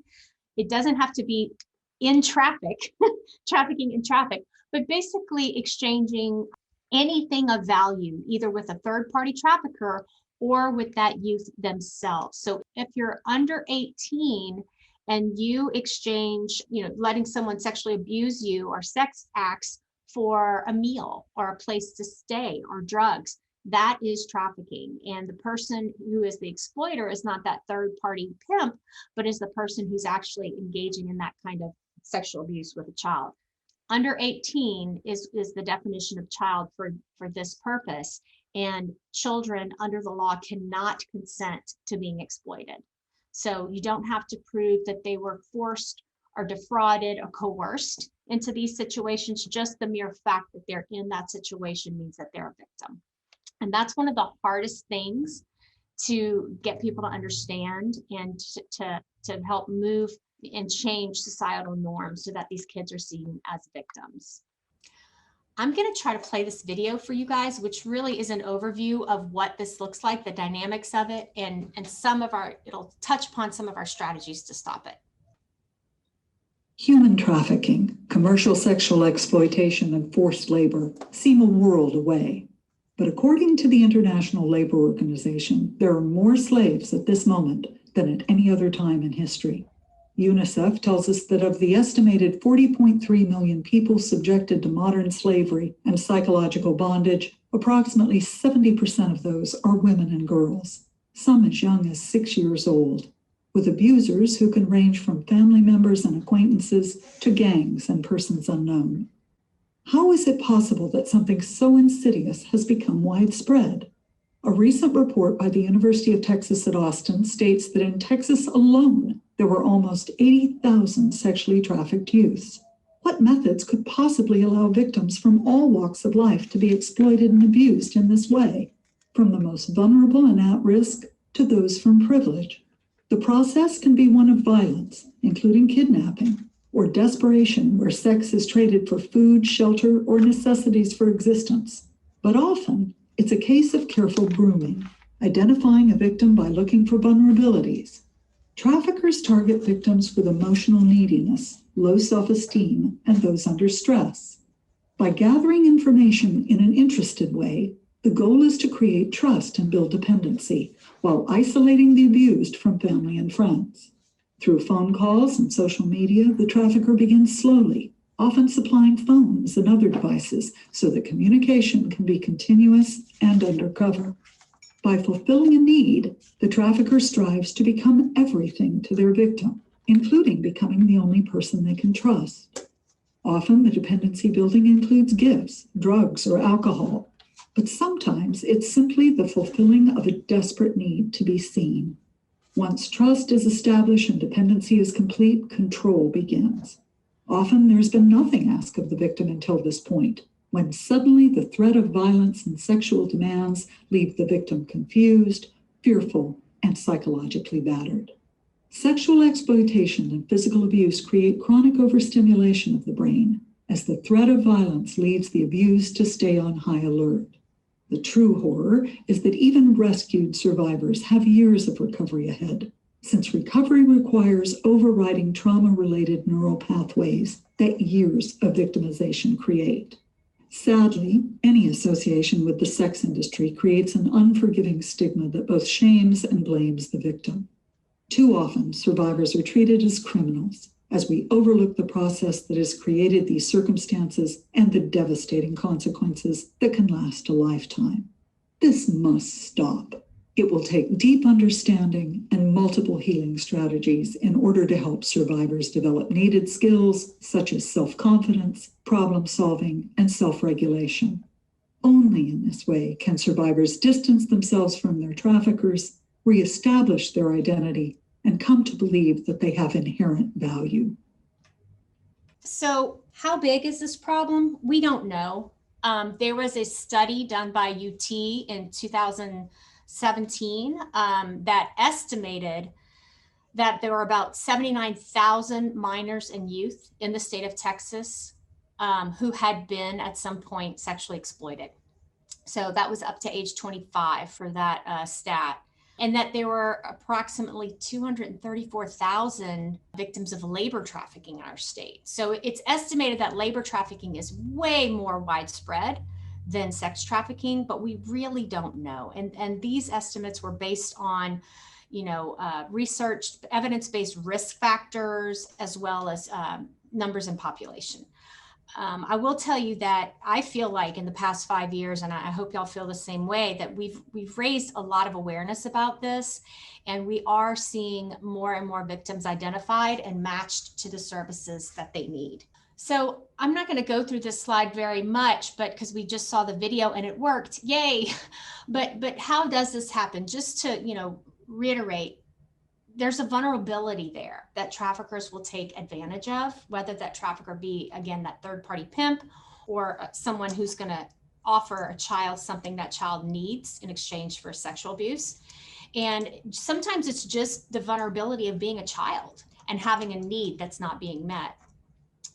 Once that need is met, there's that whole recruitment and grooming process where the trafficker will start to isolate the potential victim and really convince him or her that this person is the only one who can meet their needs, and that it's very much oftentimes it's disguised as love.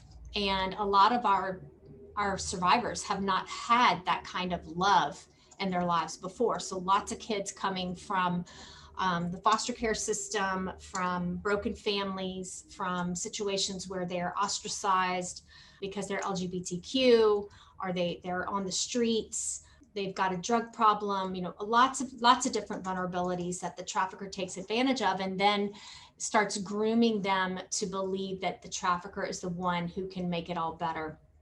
Soon after that abuse and control starts, and I'm going to talk a little bit more about what that looks like.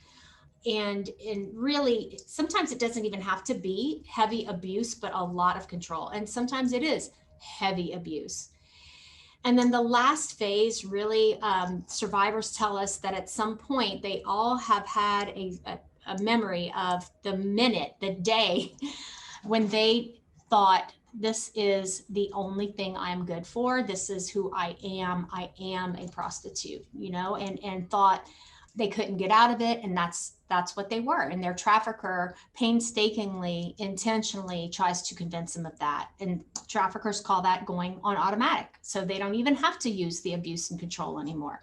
The victim is completely convinced that that's what they're meant to do. Let's talk about some of the abuse, because I think, a lot of it is hidden and we don't see it. And this also helps hide victims. We don't see them as victims because we don't understand that this is actually what's happening, right? 92% of victims, according to this one study that was done in 2014, suffer from at least one type of these forms of abuse. So if you look at that, it's very, very violent, and it's often done in front of other victims or would-be victims, so that they not only get to control the victim that they're harming, but they're also showing all the others that, hey, this is going to happen to you. And it's about imposing that fear. So lots of rape, obviously. We often hear that one of the first things that a trafficker will do once they've kind of recruited and groomed somebody is they will sexually assault them and kind of break them for the next round of quote dates they're supposed to go on. And sometimes that rape can be gang rape if it's gang affiliated, or if the trafficker has other people in the room or in the premise with them. But lots of abuse, physical abuse for sure. Substance abuse is a big part of this. Not only are traffickers wanting these girls and boys to work nonstop, and so there's ecstasy and cocaine and things like that, heroin, but also a lot of these kids end up addicted to drugs as a way of self-medicating, and they obviously so. I mean, how could you be sexually assaulted up to 10 times a day and not be on alcohol or drugs in order to survive, right? So it's a huge issue, and we're seeing more and more young people who are addicted to substances because of their trafficking. And then that's a double-edged sword, because they need those substances, the trafficker can use that vulnerability and that need to traffic them more in exchange for those drugs. Sexual abuse, of course, this is a big part of it. That one study said that the participants in that study had an average of 13 buyers a day. And I mean, I just can't imagine that. And we know that a lot of the buyers are buying sex because they want to do things that they can't do with their spouse or their girlfriend, right? So some of the riskiest, most violent kinds of sexual encounters are happening to these youth. So lots of pregnancies, some of them intentional. If the trafficker doesn't want the child to get pregnant, but sometimes they will, and will use that to control them. We've talked to survivors who said, yeah, he didn't have a gun to my head, but he was waiting outside in the car with my 2-year-old, and I could not come get my 2-year-old until I had finished all these different dates. So lots of manipulation there, lots of abortion and forced abortion as well. Emotional and mental abuse, of course, all of this has got to be super emotionally and mentally abusive. Just want to talk about, how that looks. It looks like disassociation sometimes. It looks like, the victim is not even present in the moment. They seem, zoned out. And that is absolutely a symptom of what's going on, and the self-defense mechanism. They're trauma bonded with their traffickers. That's another defense mechanism. Like if you can't beat them, you might as well join them. This is the only way I'm going to survive. He's got me, or she's got me, completely controlled, and I cannot escape, and I cannot do anything different. And so I'm going to, hold on to this person as my only chance of survival. And I want to talk a little bit more about the trauma bonding, because it's actually a very intentional way of controlling victims. And it's used by torturers all over the world, actually. So isolating that victim, making them, feel like they have no other friends or family or anyone who loves them, intentionally giving them good and bad treatment. So, maybe beating him or her up, and then buying her McDonald's, or I have to go do dates all night, but then in the morning we have breakfast together, and I've always wanted a puppy and he bought me a puppy. Yes, he raped me and made me service a room full of men once, but right after that, he bought me a pink coat, and pink, he knows pink is my favorite color. So this is something that's intentionally done in torture tactics throughout the world. And traffickers know this, and they use it to break this person down. And they talk about it in different forums and different books that have been written by pimps.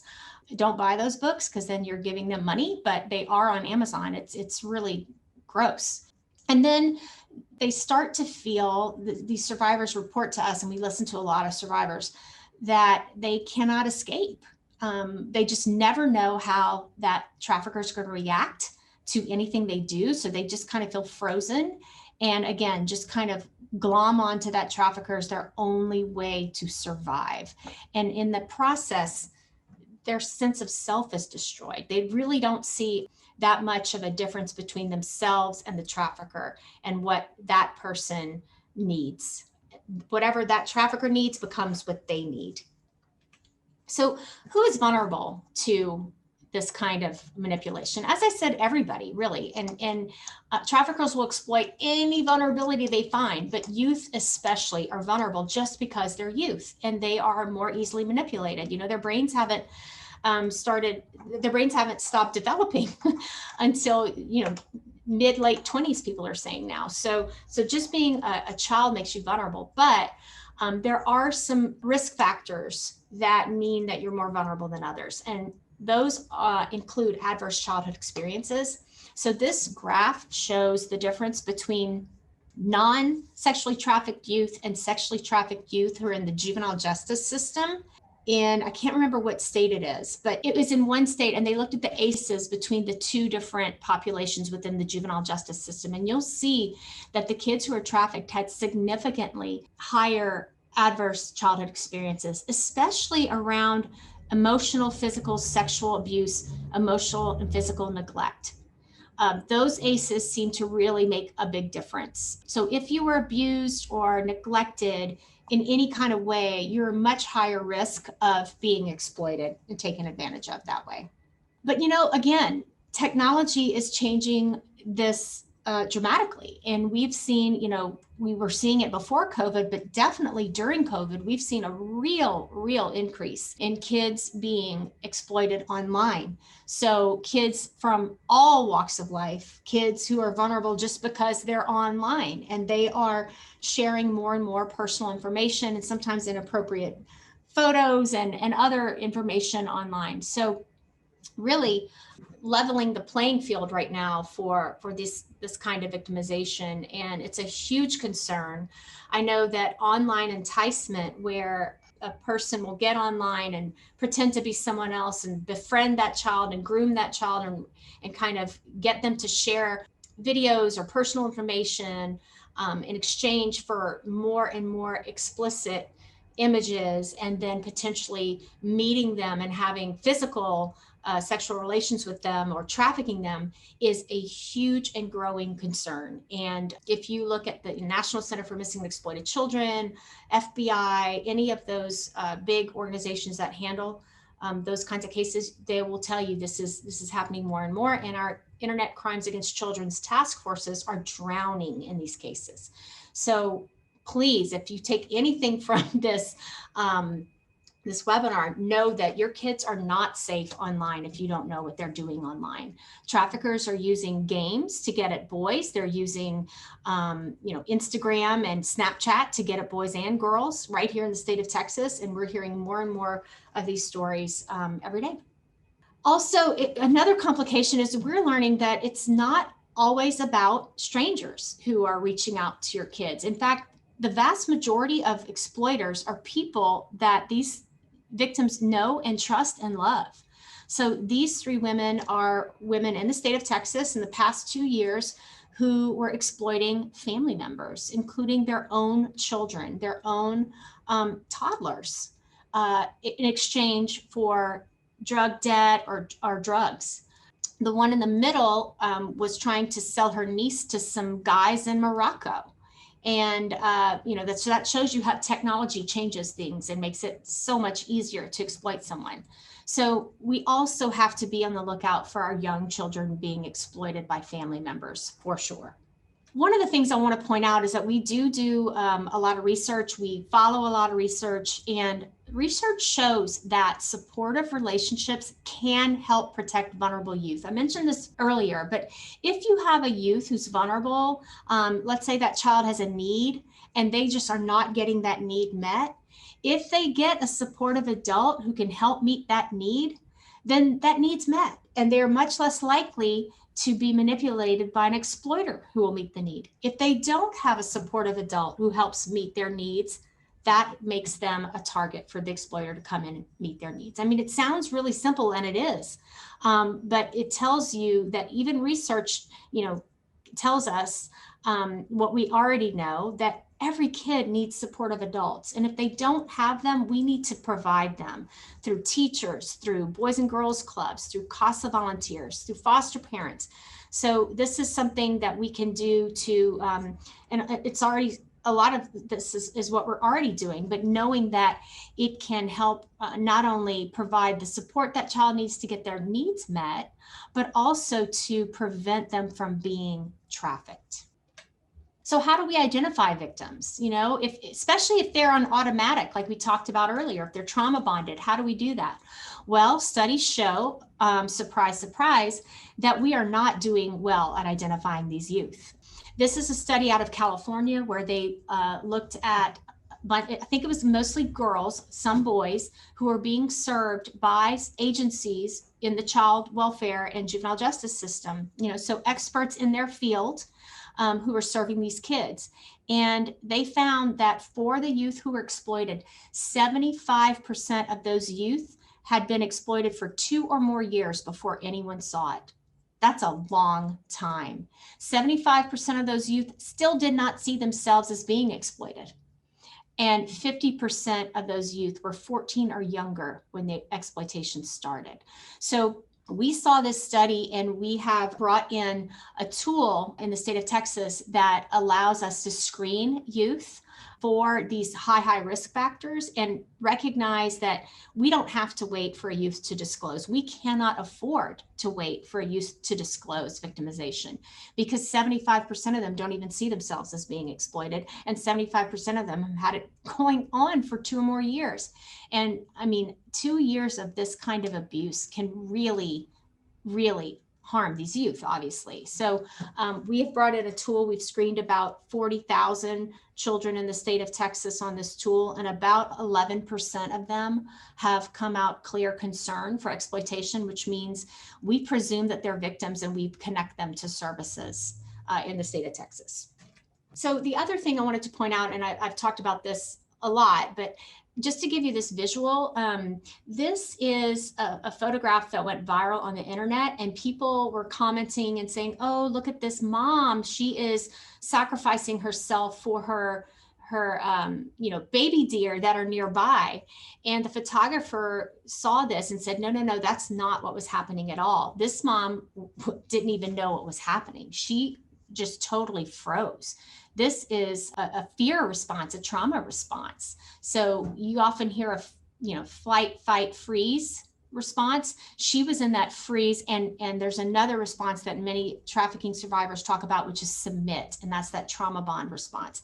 You're not going to beat it. You might as well just submit, right? So a lot of our trafficking victims look like they are doing this on purpose. And it is because their traffickers want them to look like that. They want them to look like, quote, prostitutes, so that we as a society don't care. And that's what makes it so hard to identify victims, as well as the fact that they don't even identify themselves as victims, as we saw in the study just before. So this is very, very difficult to recognize. This is why we need tools.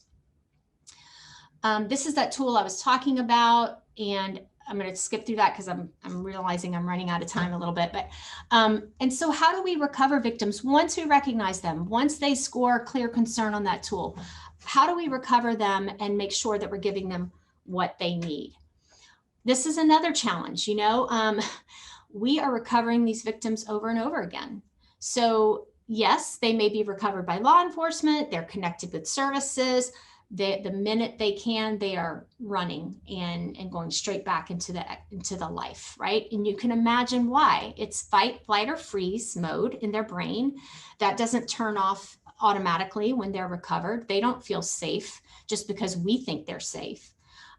They feel like they're a threat. Also, they are trauma bonded with their traffickers.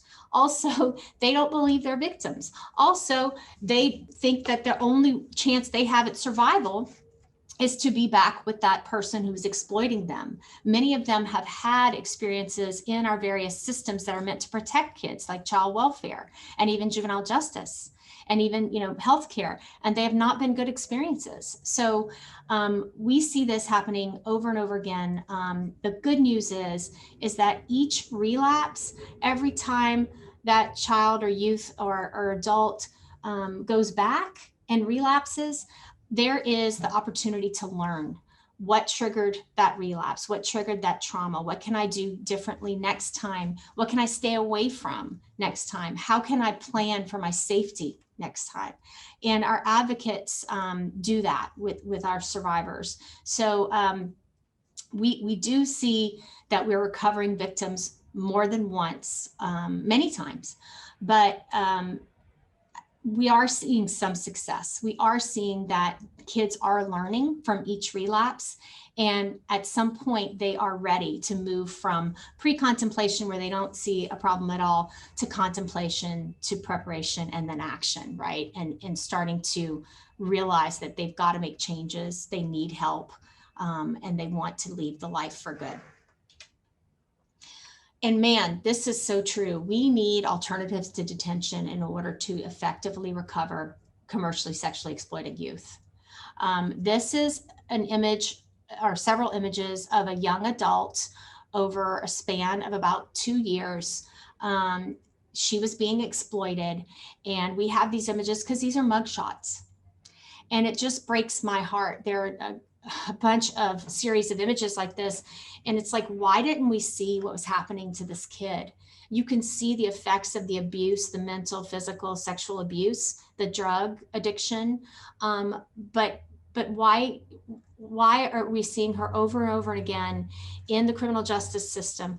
Obviously, detention did not work for her. It did not help her escape or turn the tide. So we are working very hard on this. we've spent about $41 million in the past 2 years in building victim services and advocates and case managers and shelters and specialized foster care settings, drop-in centers, RTCs, you name it, to try to give law enforcement and first responders and our victims options other than detention. And it's an ongoing struggle. We're getting ready to review a whole new set of grants this month. Other thing that we've learned, so detention doesn't work. Also that there's a cyclical recovery. So we might recover them more than once, but also it doesn't matter like if you have the most beautiful setting for these kids to go, if you have, the best therapy. What really matters is that relationships help victims escape. So if a youth is being exploited, if they have a supportive adult who helps meet their needs, does this sound familiar?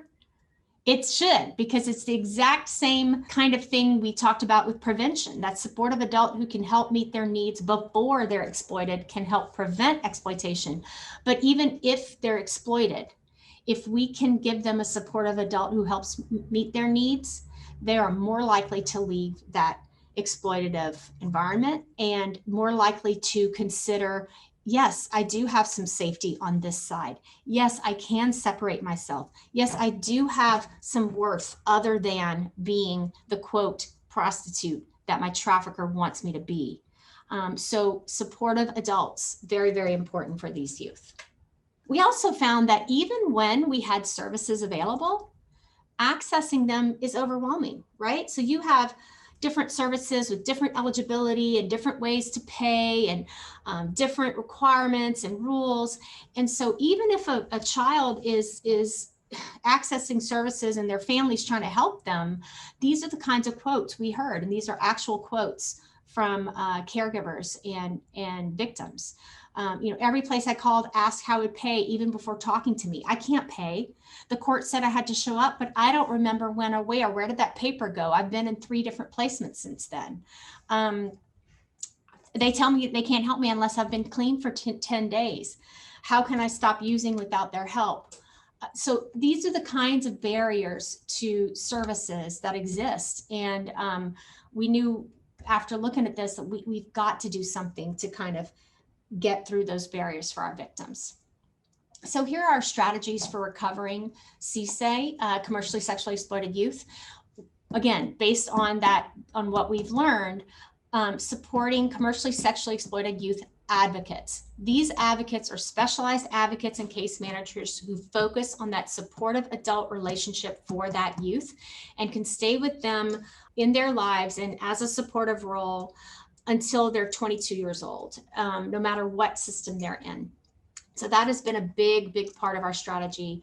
Also supporting emergency shelters, which I talked about, drop-in centers, juvenile probation programs. So if you have kids who are in juvenile probation for other charges and we find that they've been trafficked, we want to get them the help they need, no matter what program they're in.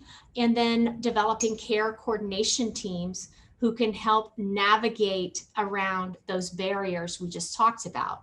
So I'm going to go into a little bit more detail about that. Our CSE advocacy agencies are nonprofit agencies across the state of Texas. They're in about 119 counties, and they've served about 2,700 youth so far. Many of them are still serving those youth because this is a long-term relationship. And again, that healing and recovery is cyclical. So they are sticking with these youth, whether they relapse or not, and they're there when they come back. And so these are the different agencies and where we have advocates so far. We are hoping to cover the state of Texas with these specialized advocates, and we've been working with TASA in trying to get the rape crisis centers and domestic violence shelters to engage in this work. They're already serving a lot of these young people and adults who have been trafficked. And so we want to provide this kind of model for those victims. So our CSE advocates meet youth where they are, both, literally in the hospital, in detention, in the police station, and also figuratively, wherever they are along that stages of change, whether they are recognizing their victim or they're not. And they are trained to do that, to help them get through those stages of change and not force them to change, right? That never works. So very non-judgmental, unconditional, positive regard right at the get-go, and just trying to build rapport with that child so that they have that, they feel that they have, they understand that they have, they trust that they have that supportive adult. They fill gaps across systems. So they work with the CASA, they work with the DFPS caseworker, they work with the juvenile probation officer. And whenever, those kinds of folks are providing robust case management, great, they'll take a step back, but they'll be there in relationship support to that child. And when there's not great case management going on, and when there's not anybody who's running with that ball, then the CSA advocate can pick it up and start providing more robust case management.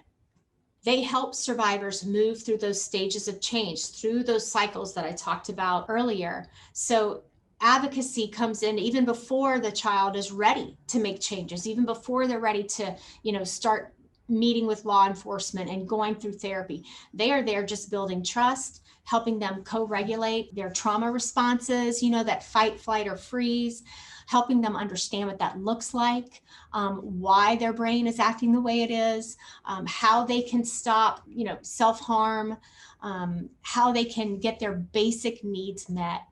And that is really how, that's what makes our CSA advocates so different. They meet the kids in the field, and they meet them where they are figuratively as well. Also with care coordination, these are multidisciplinary teams within our children's advocacy centers, with the exception of Harris County, which is run out of the Harris County Protective Services. But these multidisciplinary teams want to make sure that those barriers we talked about don't exist for these kids. And so that they can navigate around those barriers. They can make sure that kids aren't slipping through the cracks, the various service providers. And these are teams made up of, just like the CAC's MDTs. They're the same MDTs, but they might have, a CSA advocate on them. They might have a placement provider on them. So if you've got the local shelter where most of these kids are going, they might be on the team for that child. And we're finding that this is a great way to not only coordinate care, but to hold everybody accountable, to hold each other accountable to providing that trauma-informed recovery and not detention for these kids. So just to talk about our care coordination, we've got 10 care coordination teams throughout the state, including in some of the largest counties. And we're going to have another 10 more coming online this calendar year. And so if you want to see where those are, if you want to see where any of these services that we fund are, you can get those on our website, which I'll show you in a minute. So how do we support long-term healing? So beyond recovery, how do we support that long-term healing? It takes a variety of services and supports. And man, we are still working on this aspect. Not only health, mental health, of course, the safety from the trafficker. There's lots of retaliation and retribution, as you can imagine. Housing, of course. Legal services, maybe it's to, clear their record of crimes that they were made to commit by their trafficker, or to help them get their kids back because they've got kids with their trafficker and CPS has gotten involved, or, education and job, of course. How are they going to support themselves, and how can we convince them that they are not meant to be trafficked? Right? That there's more out there for them. They can support themselves. Financial stability, relationships, and community. This is huge. You cannot fix a problem, a harm caused by a relationship without a good relationship, right? So having relationships that replace that toxic one with the trafficker is huge, and having a community around you that you feel a part of and that you feel belonging to is huge. And then survivors tell us all the time, not only all of these services, we don't want you to just give us services on a platter, right? We want to feel empowered. We want to feel a sense of autonomy. We have been controlled by our exploiters for so long.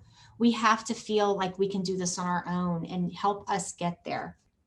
Of course, we've learned this, because of that fight, flight, or freeze and submit responses, it's really, really hard to provide these services that I just spoke about to these survivors.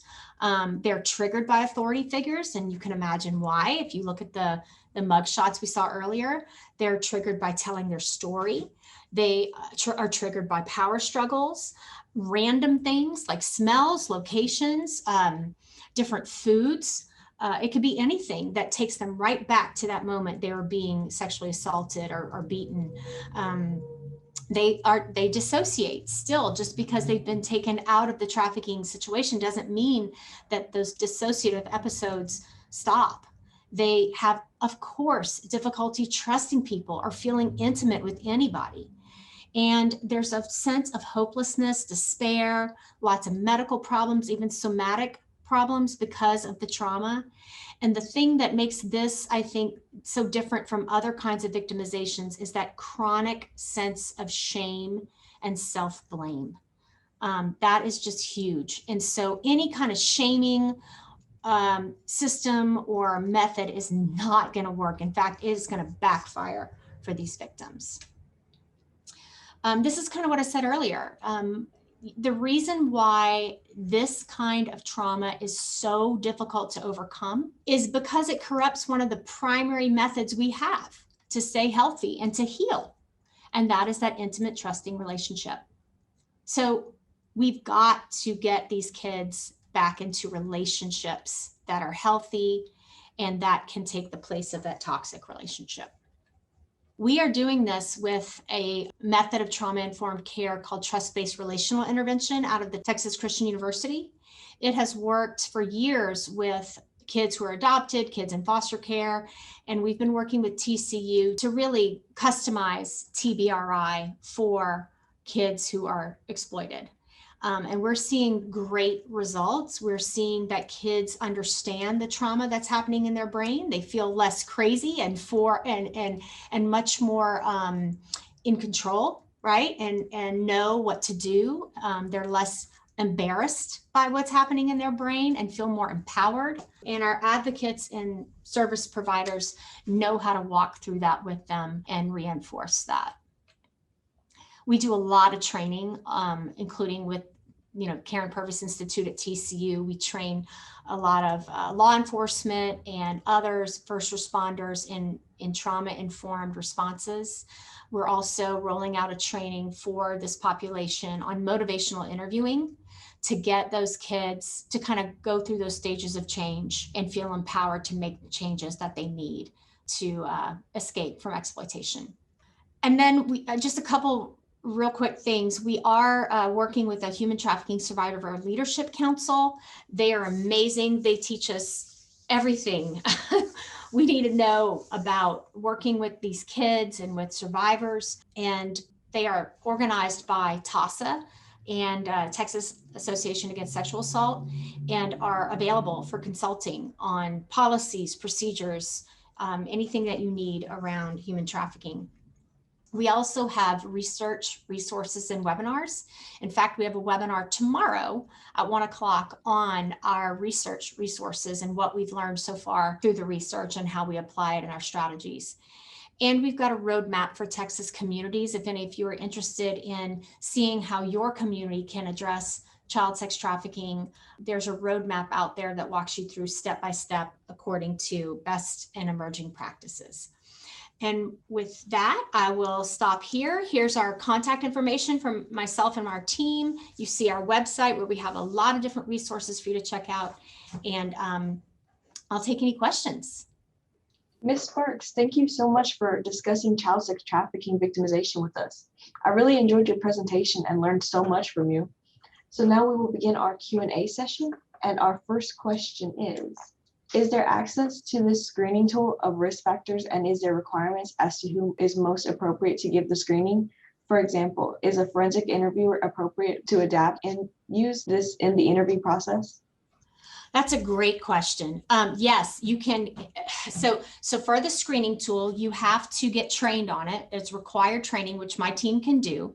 And then you access the tool through Lighthouse, which is a software tool that allows you to input the answers to the tool and your scores, and then you see all your data. It's not an interview tool. In fact, the screening tool is not meant to be done with the child at all. It's an information integration tool. So you take what you know about the child, and within 5 to 7 minutes, you get online and you answer questions. And then it spits out a score that tells you, is this child clear concern for exploitation, possible concern, or not enough information, no concern. And if it's clear concern, then our processes say, okay, it's time to make a call to DFPS, to the hotline. It's time to see if there's some services that the child could benefit from. They can call the National Human Trafficking Hotline, or call one of our care coordinators, or call our team. And so it's, I would say, about 175 child serving agencies are using it now. Schools are starting to use this tool.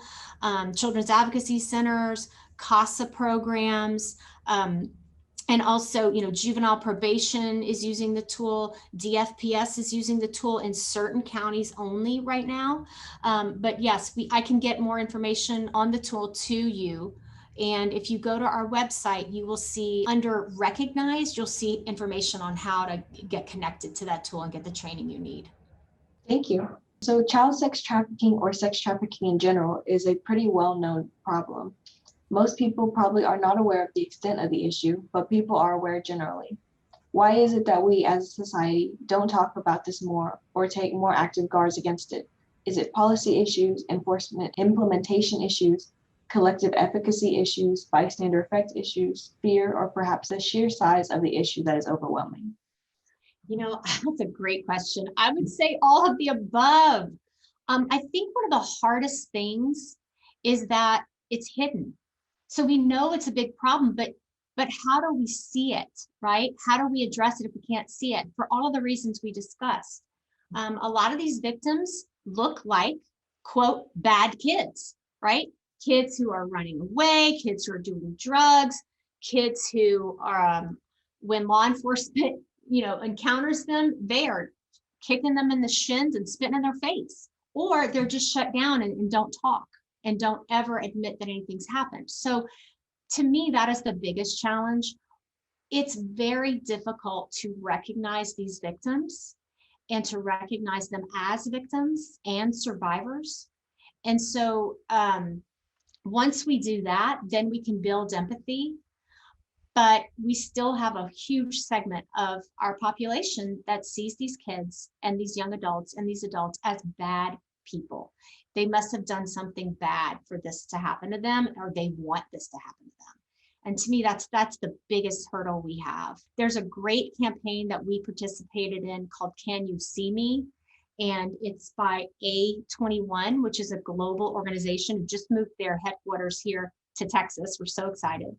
But I love this campaign because it's not, it's not like the movie Taken. You're not going to see girls in chains and locked behind closed doors, because that's not what our victims look like. For the most part, you could see a victim who's going to school every day. She just happens to be trafficked by her mom or by her gang. And we cannot recognize her because she's not in chains, right?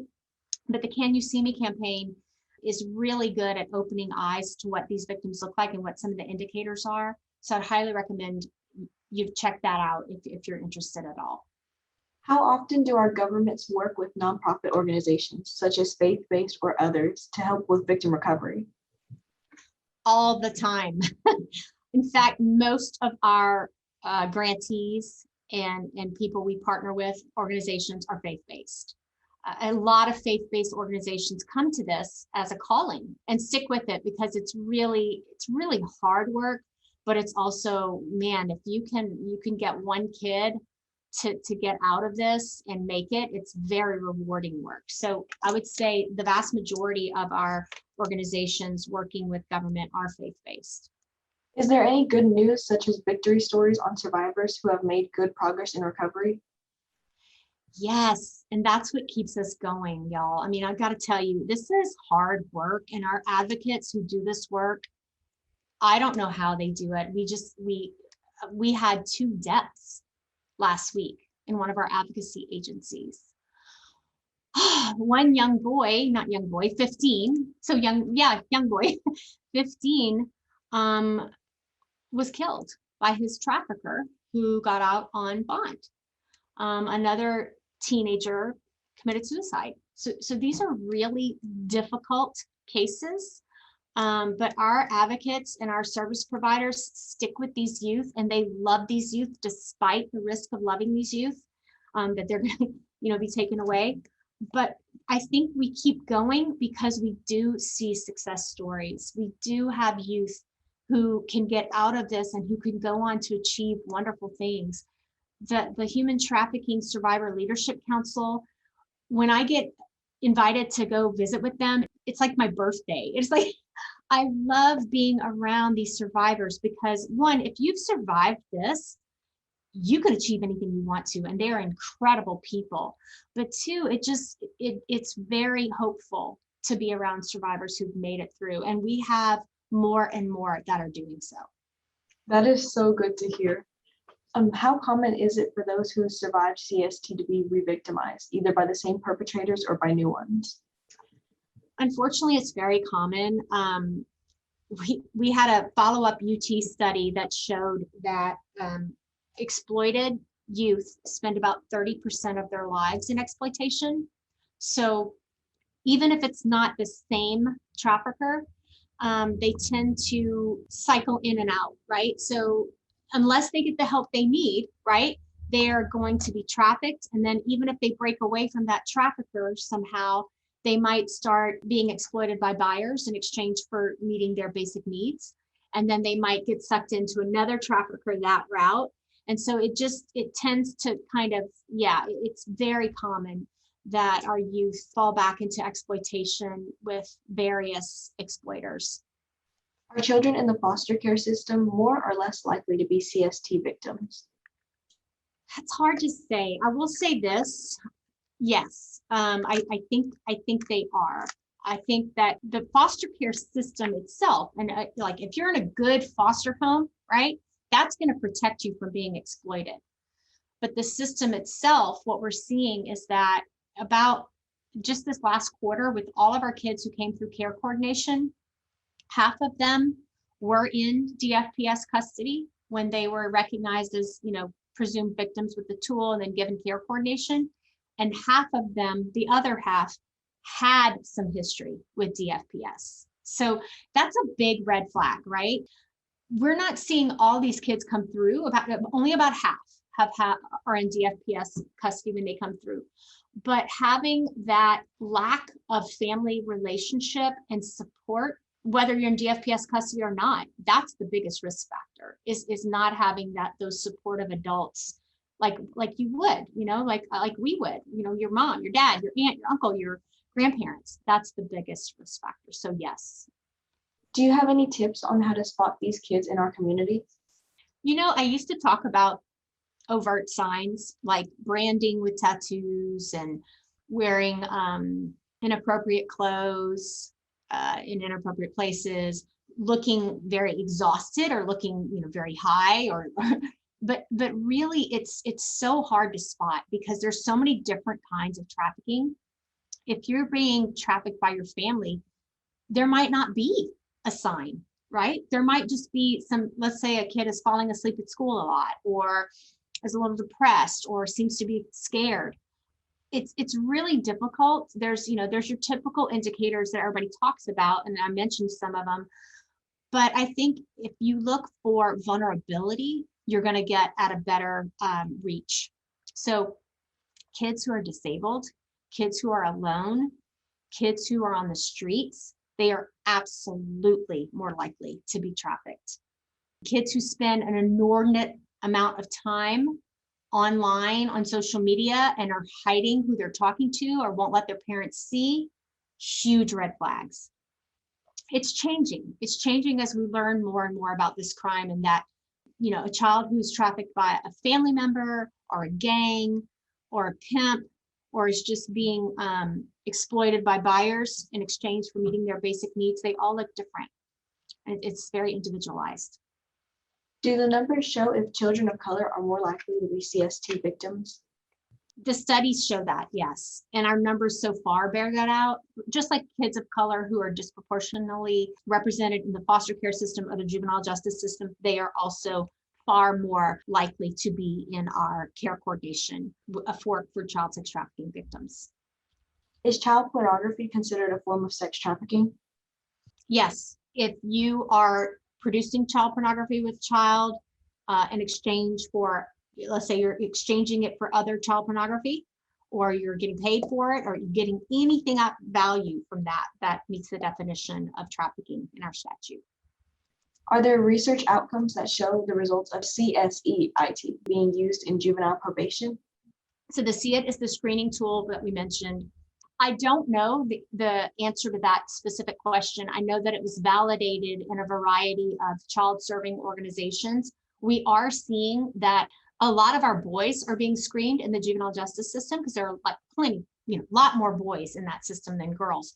And what we're seeing is that the rate of clear concern for boys is much, much, much less than girls. Now, I do believe that boys are exploited a little bit less than girls, but I don't believe it's to that extent. I believe that there are many more boys who are exploited than we are screening in or we are recognizing. And that's based on, probably implicit bias. I mean, we don't believe boys can be victimized this way. And also maybe something with the tool, maybe something with how we're training on the tool. We're getting ready to research that and hopefully come to the bottom of that. But as far as rates of victimization within juvenile justice, it's about the same as, or maybe a little bit less than the rates we're seeing in foster care, because so many of the victims are boys. I mean, so many of the kids who are screened are boys, and they just don't seem to have the rate of victimization as the girls do.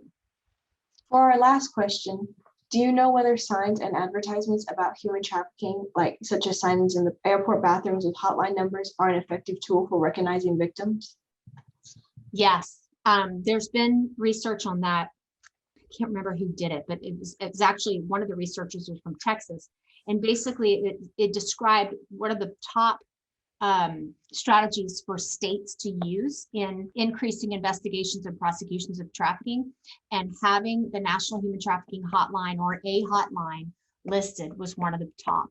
And I've seen that more and more in restrooms, in airports, and all kinds of places all over the country. And it's really great because it's you're a captive audience, and it's showing signs of victims, like I said earlier, that aren't chained up, that aren't behind bars, but that could just have a vulnerability about them, and educating people on small signs to watch out for.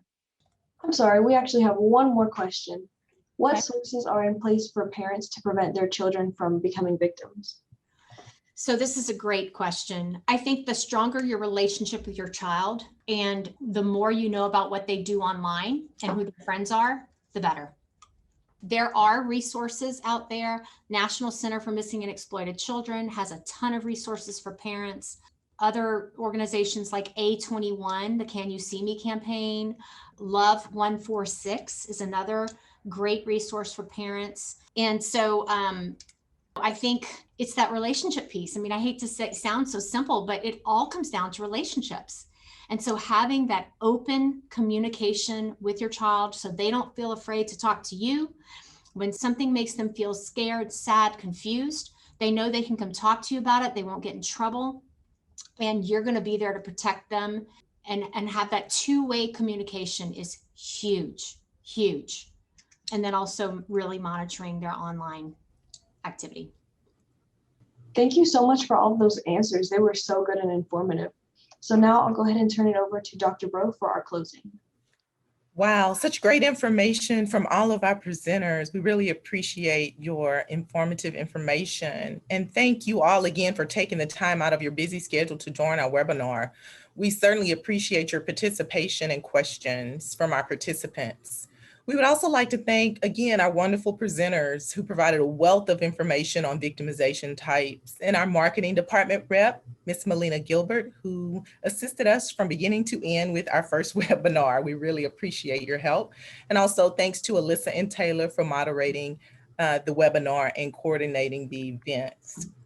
If you feel like you missed something throughout the webinar, you can find a recorded session on our website at www.crimevictimsinstitute.org. We have also included a webinar survey in the chat box that you can complete to let us know about your experience. If you would like to take the time to complete that survey, we would greatly appreciate it. You will also find in the chat box our CVI and Victim Studies website, along with the websites of agencies and organizations that were presenting today. If you would like to follow us on social media, please see our social media handles in the chat box as well. Thank you again for your participation and have a wonderful day.